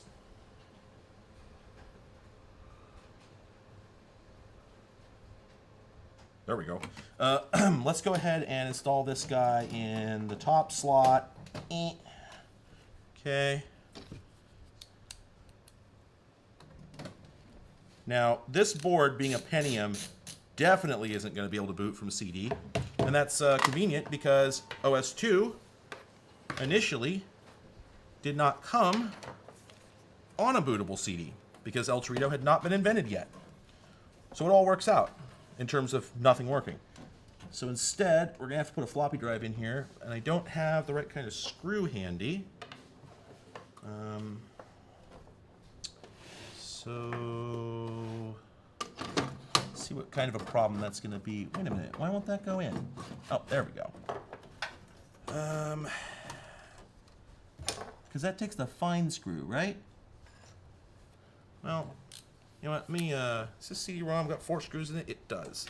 I think I can borrow a screw from this guy. Yeah, this machine definitely did not originally have OS2 in it, and now it is. So, yeah, the NV1 card went away, and it will have a different life in a better place. Unfortunately, we actually have to do OS2 because I have a very special application that requires it. If you were here for the last stream, you will know what it is that I'm up to. Otherwise, it will be a pleasant surprise. Wait a minute. Whoa. Hold the phone. I think this floppy drive blew up.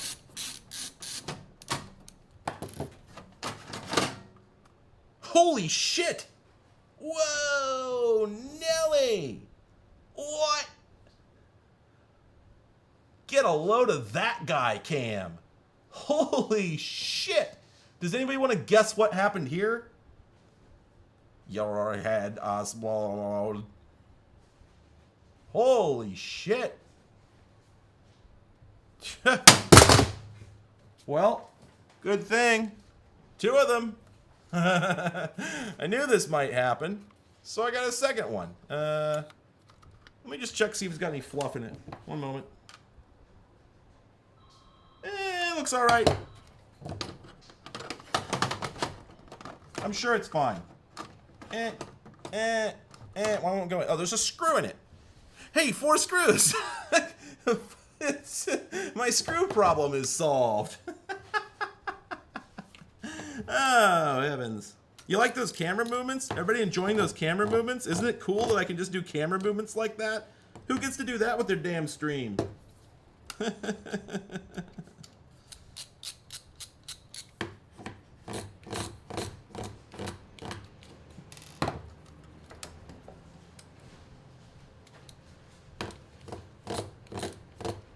Take it easy, Amber. Have a good one. The best part, now I can put the screw back in the CD-ROM. Having stolen from Peter, I can now pay Peter back. Unfortunately, it's still unlawful taking, and I'll be getting 6 months in jail. There we go. All right. Oh, and in fact, how am I going to do this? Because it's really hard to snake the damn cables through there. So let's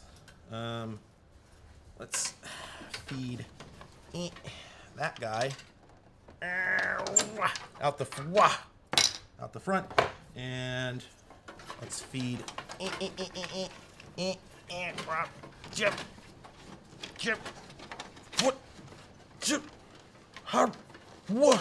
hard. There we go. It'll be so much easier if I just stick the cables out the front, everyone. This is a labor-saving technique. It needs to be PCI. Well, I already put something in there. That's ISA. Yeah. What do you have, though, for the record? A creative something. Okay. Well, I put an 8-bit creative card in there, so I figure that's probably going to work. But, It's 1995. Interesting. That's newer than the one I have. Oh, right. Yeah, that makes sense. Yeah, I'm good, though. Thank you. Thank you, hon. I may end up needing it, so set it aside.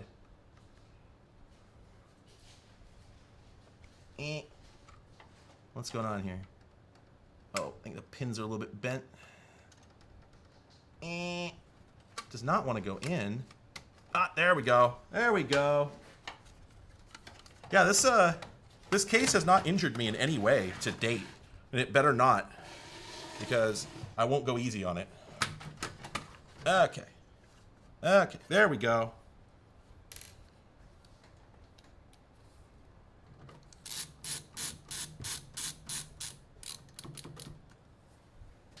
Okay. All right, let's just take a brief detour over to Windows 2000 and set up some crap.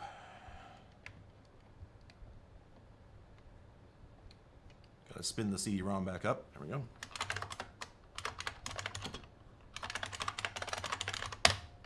Oh, shit. I did not get a serial number for this. Hang on a second. Let me just get one from a legal source. One moment.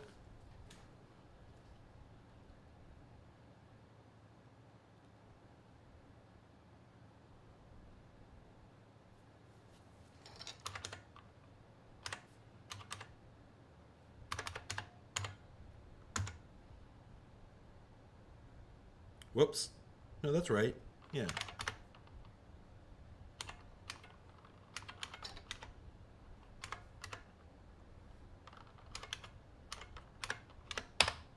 Hey.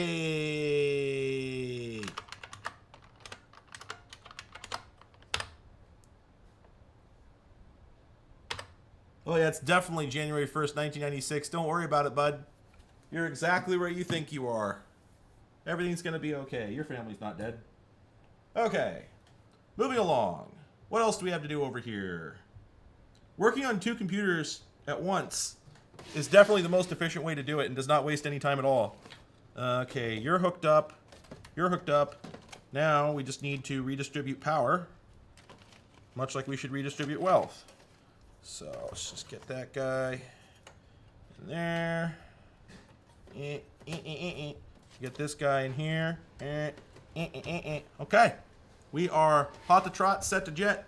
That's screwed in. That's screwed in. That's a compooper, baby. Oh, and, oh, that's interesting. There's some things I hadn't noticed, but they make sense. That's right, this machine. Oh, boy. Oh, did I put myself in the jackpot here? Maybe, maybe not. I just realized it's an AT keyboard. Shit, I hope I have an adapter for that. I think I do. Damn it. I noticed that after I noticed the serial mouse. I prepared for that. I have a serial mouse. But, oh, boy. You know what? Actually, let me show you the mouse I brought.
Ugh. Okay. All right. Got a keyboard. This is the keyboard we're going with. It's in the early, late XT, early AT style. I can't remember. It only it's got Fs up to 10. Trust me, I got a lot more Fs than that. Anyway, this one made by OEM Max, and it is a switchable AT XT keyboard, baby. So that's cool. So that'll definitely do what we need. It fits, so it shits. And then I also wanted to address... I'm loving it. There we go. Wrong direction. I will learn these zoom buttons someday. Top lay. It says tablet. And the reason for that, I actually know. So let me get this keyboard out of the way. Wop. And let's go to Windows 2000 for a moment because we got some more to do there. Typical settings. No work group. There we go. Be right back with an item and an object. Object items. Put that over there, put that over there, put that over there, put that over there, put that over there, put that over there. Bonk. There we go. BRB. Big plastic bag with items.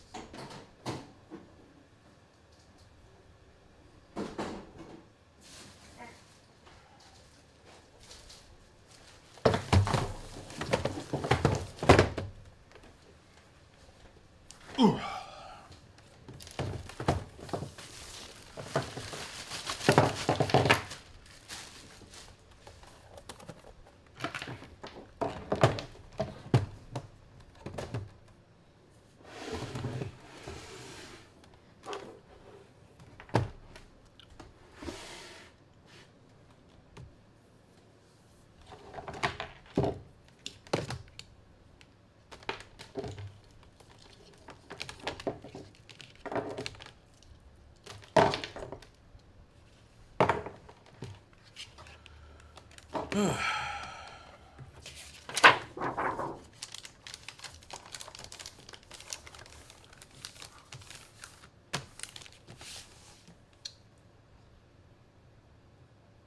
All right.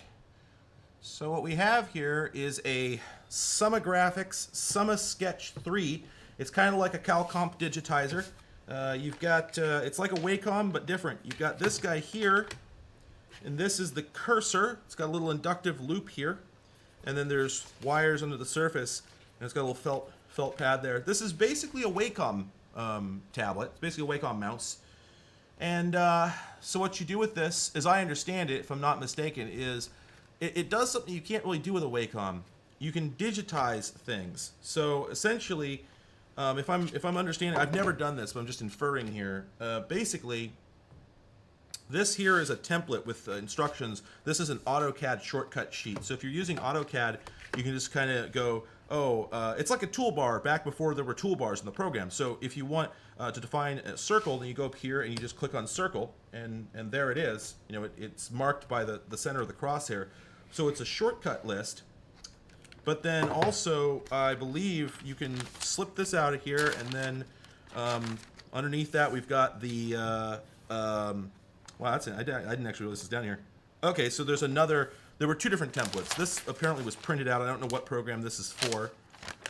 This one is more professionally produced, but it's been taped down, so I can't easily pull it out. But that's your AutoCAD shortcuts. You got cone, sphere, revolve, draw a construction line, etc. But as far as I know, you know, we could. The idea here is that we could put him underneath there, and then we can take our cursor, and if we want to digitize this handmade draft of a cat, then we just put this here, and we start making a line. We click there, move here, click there, and we can just very carefully put in all of our vertices to draw this creature. Get the ears,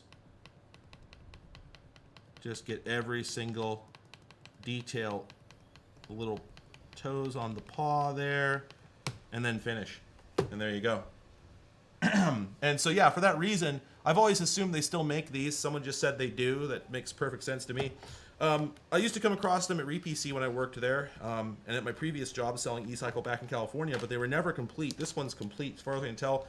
It's got the tablet, it's got the cursor, and then this guy here is the interface cord. This plugs into the tablet on the back. This plugs in, the power goes in there, and then that plugs into old school, full-size DB25 RS-232. So that's what's on the back of the machine. It's got the old school IBM style full-size serial. So yeah, I don't know if I'm gonna be able to make that work, but I've got no real reason to think I won't be able to. So I'm pretty excited about that. Anyway, I'm gonna go put this away. I'll be right back.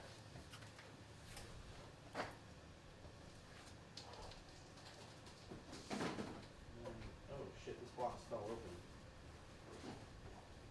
Let's do that. Careful, it's Yeah, that's why I picked it up. Because it was.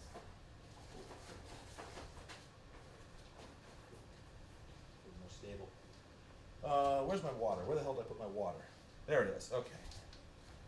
And I'm gonna go ahead and get this computer into a position where I can work on it. I'll be right back.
Okay, so Windows 2000 has finished installing, so at least that computer is going all right. Now we need to look at another computer. So that will appear on this screen if it works. I've never powered this system on before. The power supply could go up in smoke. You won't really be able to see that most likely, but I don't have a way to. I don't have a floor camera. I really should. On a future stream, I'll probably have a floor camera. Anyway, put my earbuds in case it goes bang. Loud noises scare me. All right. Here goes something. Okay, well, I got LEDs on the front of the machine. Oh, we posted. Hey! Look at that. Look at that. Folks, we're doing it. We are doing it. We are double computing. I always dreamed. Pentium S. What the dick is a Pentium S? I never heard of that. Let's see. Okay, well, the hard drive wasn't detected. That's concerning. Looks like this is 100 of God's own megabytes. We've got 32, megahertz, I should say. We have 32 megs of memory. Whew, very little going on. That PCI device listing, naturally. Oops, I just rebooted the wrong computer. That is the way that it goes. Oh, wow. And I also forgot how to use an AT keyboard, or a XT keyboard. No, AT keyboard.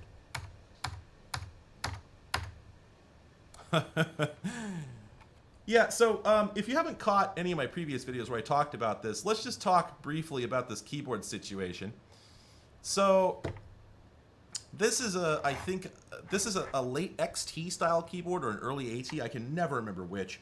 And basically, it's freaking bizarre if you're used to modern keyboards, because they didn't really, the standard modern keyboard was established by the IBM Model M, which did not come out until several years after this design did. So you've got the F keys on the left and you think, oh, that's strange, but the rest of it looks fairly normal to you at first. You have to use it for a little bit before you realize there are no arrow keys. There's only these. The arrow key triad didn't used to, or the T shape didn't used to exist. Control is up here. Caps lock is down there. There's no doubled control and alt keys at all. So, and there's no separate delete key because there's no page up, page down, etc. block. All those keys are redundant. The whole section that goes here on a modern keyboard is redundant with stuff on the numpad. This used to be just where those controls were. So to control alt delete on this, you don't do that. You don't do that. You do that. It is very unsettling. I don't like it. And yeah, so numlock was absolutely essential for using computers in this era. Anyway, let's go back to our computer here. Windows 2000 is booting up. We'll get back to that. This guy here, let's see if the hard drive, yep, hard drive auto detect is turned on. So that drive is either dead or I didn't plug it in right. I may not have plugged it in right. I did plug the CD-ROM in right, detected that. And let's just check boot sequences AC. It's not going to have CD-ROM support, right? Oh, holy crap, it actually does. It doesn't matter because the OS2 disks are not bootable. I know that for a fact, but it's still cool that it has it. Oh, also, that's right. This is the era when they had OS2 specific features. It doesn't matter because I don't have more than 64 megs, but still, it's good to know it's there. We might as well turn it on, right? Probably? I don't know. All right, let's get this back where it goes. CA, we definitely don't want to try and boot from CD. This all looks good. I don't actually remember if it said the battery was dead. You know, now that I think about it, I don't even know if that was the case. Integrate peripherals. Anything interesting here? No. This all looks straightforward. All right. Let's see if that hard drive is detected this time. Probably not.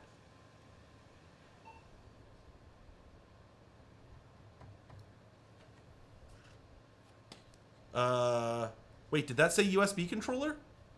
Is this machine much newer than I think? Yeah, looks like it detected the CD-ROM, but not the hard drive. So, all right, I'm gonna have to dick with that. But in the meantime, Windows 2000 has arrived. Wow, that is a stupidly high resolution. Because I think I put an ATI like Rage graphics card in there, or something like that. Or no, what was in there to begin with? No, it came with like a Rage graphics card in there. That's right, I didn't change the card.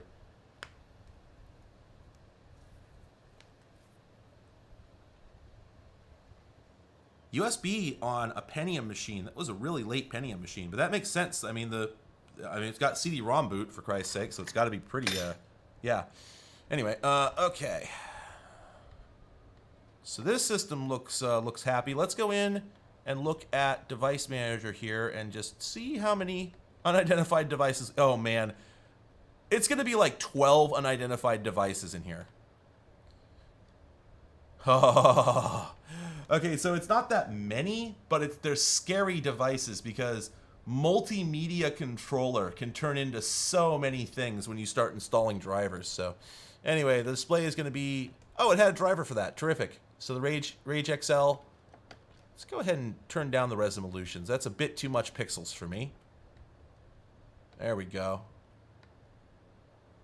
Also, I just saw it install a driver for something. I wonder what that was. All right, a little easier to see things on the stream there. We don't exactly need 1280 by 1024 here. And then,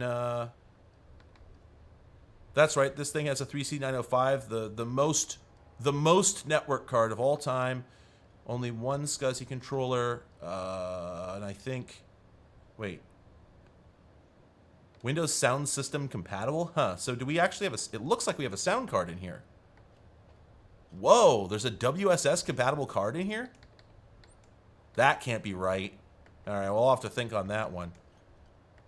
Okay, well,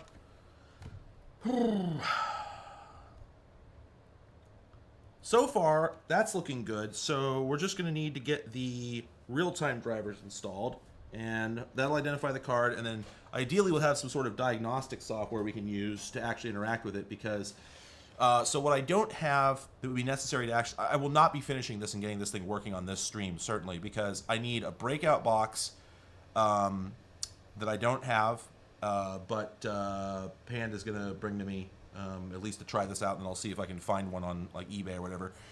And I also need video sources. I need Adobe Premiere 5.1, which I don't have. I was surprised I couldn't find a copy of it, but you know, oh well. So I need a bunch of stuff. I just wanted to get the machine mostly working, and clearly we were able to fill up some time doing that. So anyway, all right. So let's see the auto run on the real time disk is already terrifying. Yeah, that didn't work. Again, this software was intended for NT4. It might not work on this version of whoa. What the hell is even going on? Palogo. Huh. Well, this should be the installer. So I don't know if real-time is... Oh, okay, so it wants me to install Premiere 5.1 or 4.2. Then I can... Okay, well, I happen to have a copy of Premiere 5.1 Educational, and that might work. So we'll have to try that. But what I'm really curious about is, shit, where's the drivers? There's drivers, right? I just realized I don't have the drivers for the card, and I don't think this is it. Nope, this is a codec. Uh-oh, do we have the software but not the actual drivers? Oh no. Well, the drivers might be part of this archive once we, Oh, there we go, drivers. Okay, we're probably gonna be fine.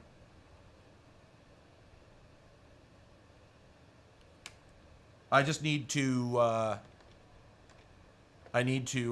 this is a Adobe Premiere 5.1 update. You have to have Adobe Premiere to begin with. So, like I said, I have an ISO of it, so I'm going to have to go see if I can burn it. But before we can do that, we need to figure out what's going on with this system, because we still aren't getting any joy there. So give me a sec to go down and take a look at the hard drive situation.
All right. We are progressing. Operating system 2. The second operating system. Ostawarp. It's happening, folks. It's happening. Oh. Yeah, I decided that I didn't trust that hard drive at all. I don't think there was anything wrong with the cabling or the jumpers or anything. I think it just, I think it might just be dead or something, and I didn't want to mess with it. So I just decided to swap out the drive for the 40 gig that I just bought. So that's going. And in the meantime, I need to burn this disk. How am I going to do that? I need a laptop. I don't own any of those. Hang on. Honey, darling, here. I need all my Dell Latitude laptops. They're all in there. No, hold on, stop. Turn around. You gotta get that aggressive about it. I just need to get your attention.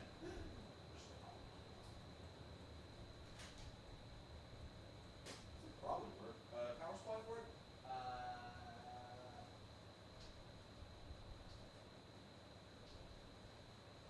That's probably in there. Looks like it. Can you take this one?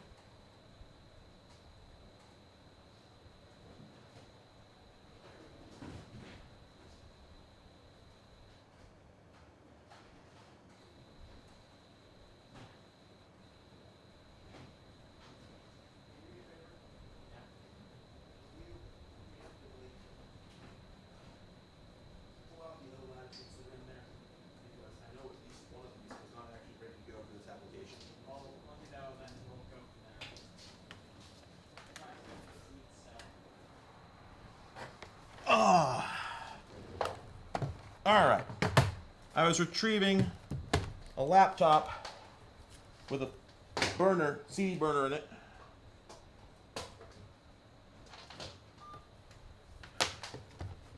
Okay, once we put the CD-ROM into the CD-ROM drive, theoretically it's in there. Wrong machine. Okay.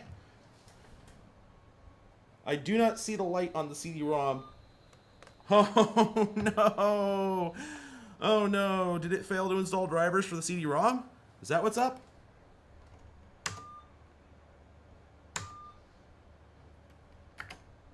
I really strongly suspect that it failed to, Now the CD-ROM could be dead, to be fair. I know it was detected, but it could be dead.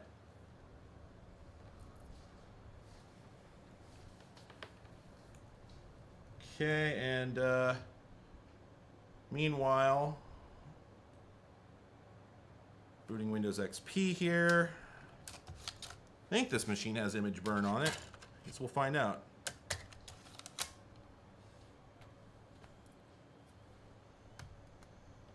And then I got a USB drive here somewhere with the ISO on it.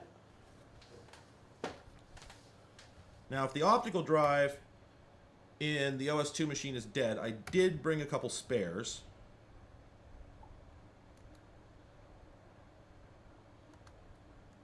Oh, CD burner XP, perfect. This will work great. Okay, I just need to go find the USB drive. Where the hell did I put that? Ah. Is it here? Is this it? There it is. Got it. Cool.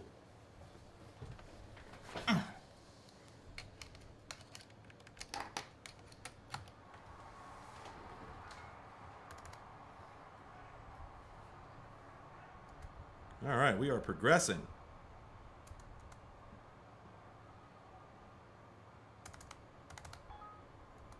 Oh my God, you've got to be kidding me. Oh no, it doesn't. Wait, what is it, exFAT?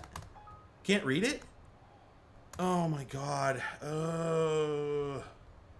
Wait a minute, no, that doesn't make any sense.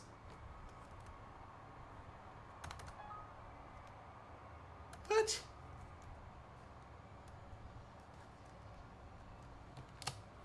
Let me check it on my newer computer.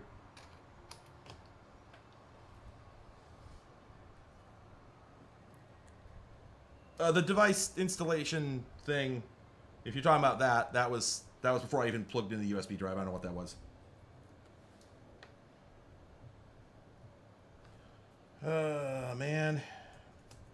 Computer. Computer is complicated. Okay, what's going on with this drive? Properties. This is... It says it's FAT32. Bullshit. What's going on here? Let's try this again. What the hell? It can't read it. Not formatted, but it is formatted. Oh. You know what? I bet it's a GPT partition table. Because this is a...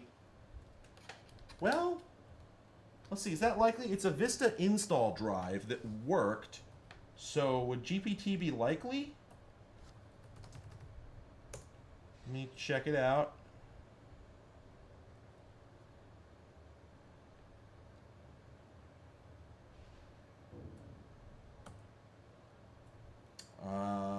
I'm not sure. Yep, that's the problem. It's GPT. Ah, damn it. Boy, that's annoying. Let me see. I think I can wipe this safely. Yeah, pretty sure. All right, so I'm going to wipe this drive and repartition it as MVR. Never really ran into this problem before. Did CDs have boot sectors? That's an interesting question. I don't know the answer to that. I also...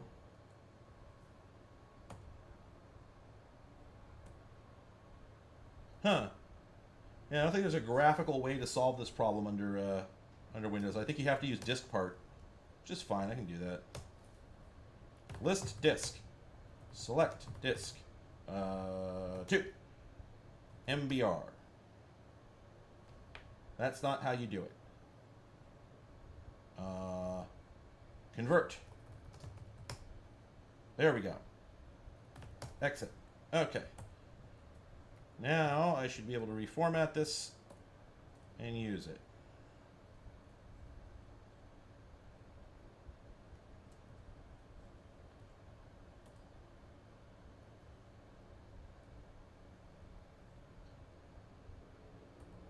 Hello, computer. Sorry, I didn't expect to get this far, so I hadn't actually prepped this this thing. I expected the Pentium 1 machine to just explode. There we go. Folks, it's working. And let's see. And then the next question is, what is going on with OS 2 Warp? Shit. What are we going to do about that?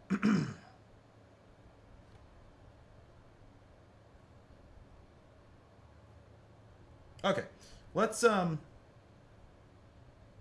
back here and let's drop to command prompt.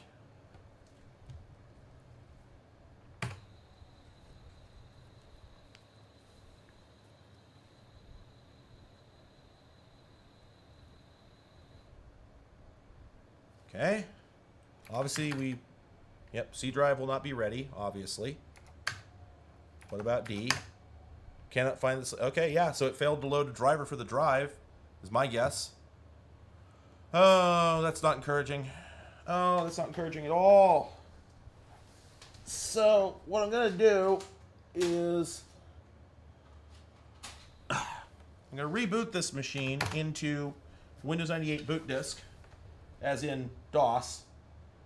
Or actually, it's DOS 622, not DOS 7, so it's technically not a 98 boot disk, I believe. Pardon me. And we'll see if that can see the CD-ROM. And if not, then we know it's probably the CD-ROM, which is encouraging. Meanwhile, there we go. Gonna make my legitimate Adobe Premiere 5.1 disk. And then that guy's waiting for Premiere. Okay, so then we just have this one. What is this thing doing? I don't think it ever posted.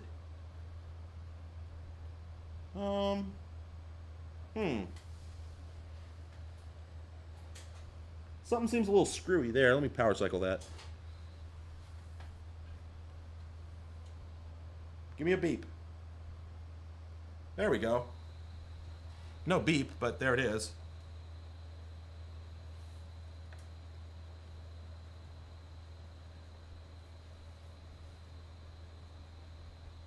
So it also takes a really long time to detect the CD-ROM and the hard drive. Or, oh, that's right. No, it takes a long time on the primary drive because there's nothing there. But it does take a while for the CD-ROM, too. So, I don't know. Maybe that CD-ROM is broken. Oh, wait a minute. What? Wait. Hang on. Where's the hard drive? What? The hard drive's gone. It was there before. Hard drive is there. Yeah, it's gone now. The CD-ROM was there.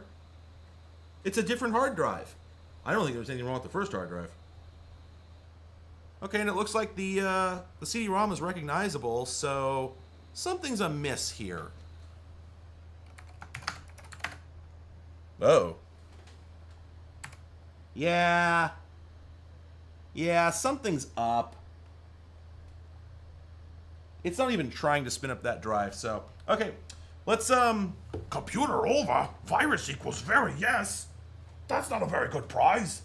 let's get a break for a moment. I'm gonna swap out the CD-ROM and stuff. I'll be back.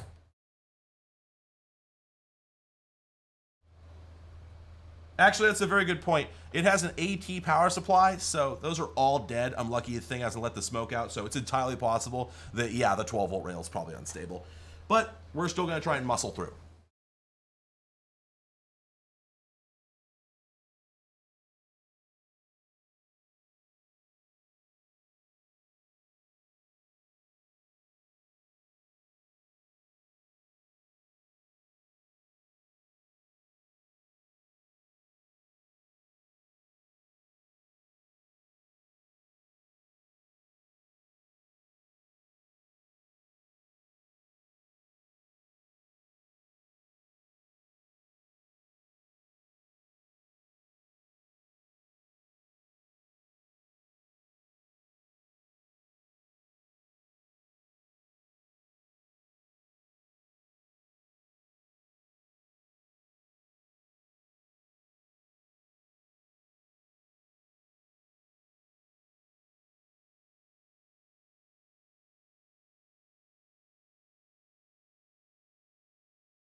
Okay, so, well,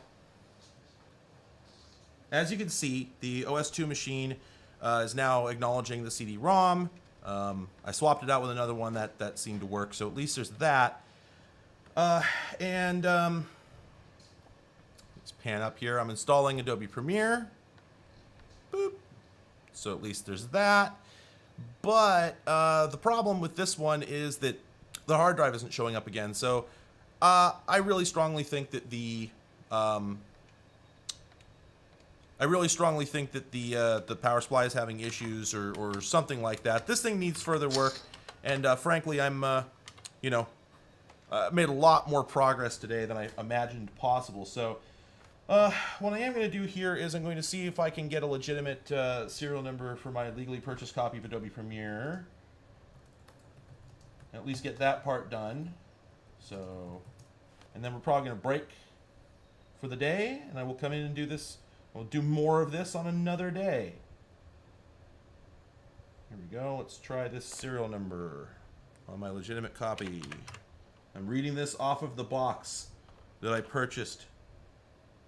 Do not steal. This is only for me. Nobody used this themselves.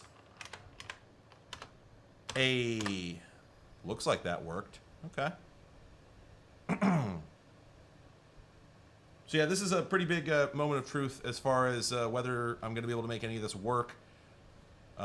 We've worked hard to bring you a world-class application. Yeah, well, you could say that about Premiere, but the world also sucks. So anyway, yeah, we're gonna wrap here in a few minutes. But it's been kind of wild.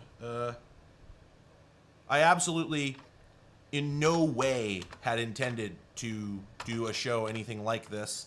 You know, I was just gonna kind of do a low key, like my normal streams.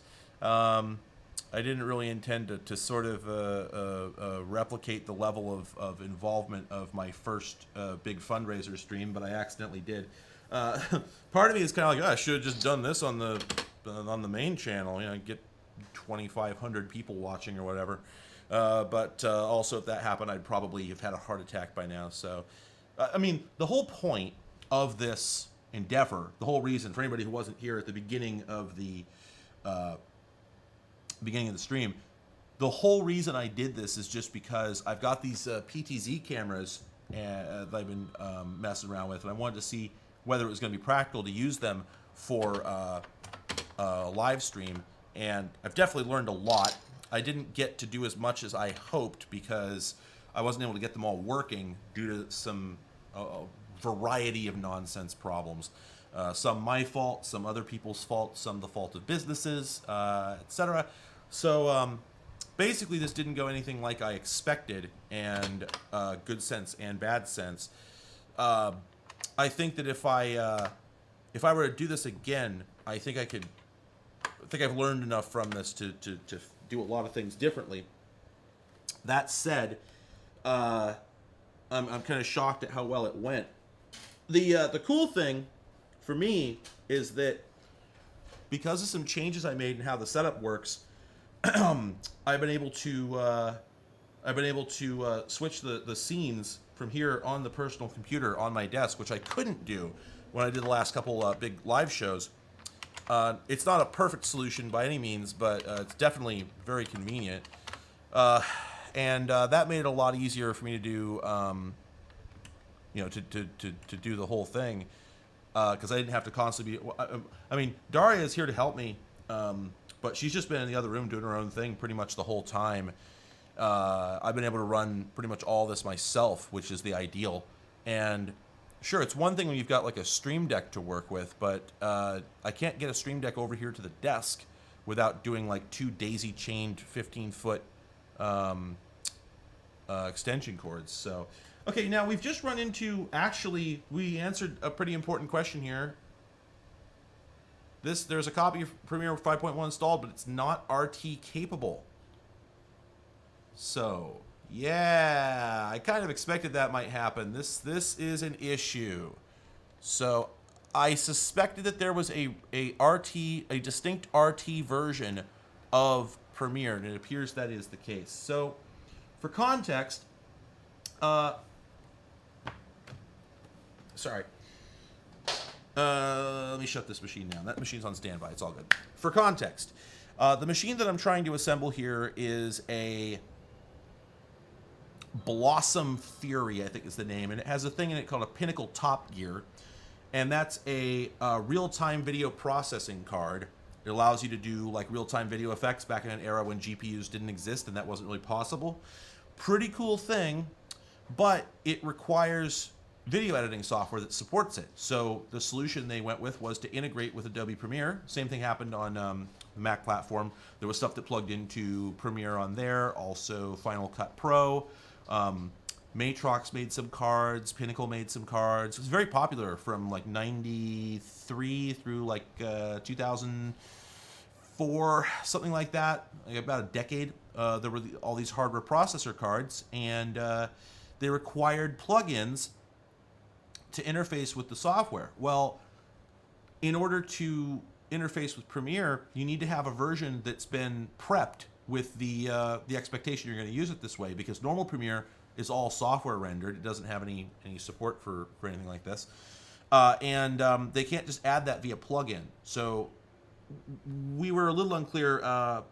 Panlantis got another one of these machines and got in touch with me and provided me with the software. And we were discussing it, and we were under the impression that installing real-time converts Premiere to Premiere RT. I was really hoping that was true. It looks like it has not panned out. So, yeah, Kangaroo. It's sort of like that, except that the original Video Toaster was a real-time effects unit that worked with real-time video, so it was basically racing the beam to do those effects. This thing only works with data from your hard drive, so it's taking two software streams. It's not, but effectively it might as well be the same. Let me think about that for a second. No, that's not true. Let me rephrase that. The original Amiga Video Toaster actually largely functioned in the analog domain. So this is a pretty important difference. When you weren't doing transforms, if you weren't doing the thing where it like wraps the picture onto a sphere and it rolls away, or it does the page curl or whatever, what it was actually doing was just simple analog switching. It would when you did like a wipe, the key wipes, etc.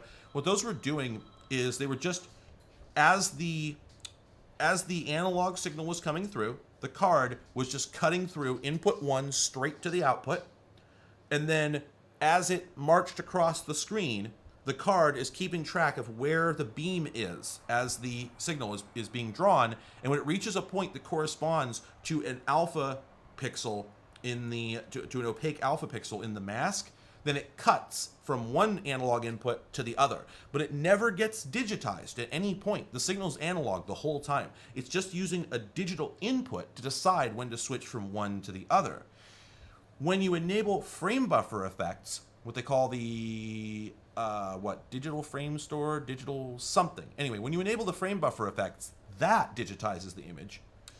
And at that point, it's basically reading the whole image into a frame buffer, performing a transform, and then writing the whole image out, so you're getting like a frame of latency or whatever. When you get to the mid-90s, that all goes away. I don't think anybody was doing anything like that anymore. Everything was being done in the digital domain, as far as I know. So this Pinnacle card, it has a DV port on it. So I know the DV effects, any DV stuff it does is definitely going to be frame buffered. But as far as I know, it has no real-time processing at all. So although it does have a breakout box that lets you input and output analog video, it's not processing it on the fly. It's just for ripping video in high quality to onto your hard drive to then manipulate in Premiere. And it's allowing you to connect to a preview monitor with an analog output so you can see what you're working on without having to render it out. So I would say that they don't quite equate, because the Video Toaster was, in no uncertain terms, a literal video switcher.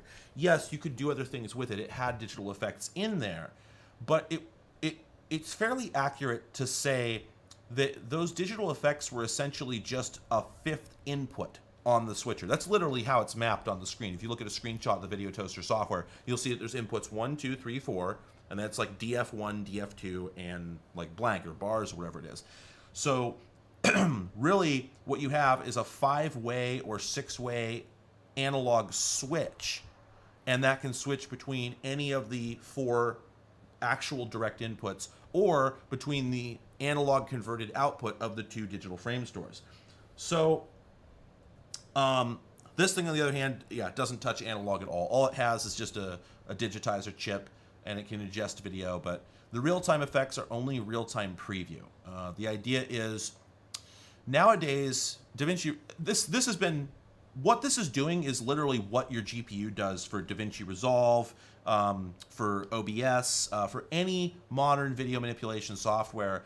If you're moving videos around on the screen, that's getting composited in real time, either on the CPU, because CPUs are much faster here, or on the GPU. But the point is, if you hit play, and then you scale the video, that's really complicated math that's going on, relatively speaking, every 60th of a second, right? So you're playing a video, and every single frame, it has to squish down and then display, squish down and then display, squish down and then display. Nowadays, I can stack up 12 layers of video and hit play, all scaled to different sizes, just does it.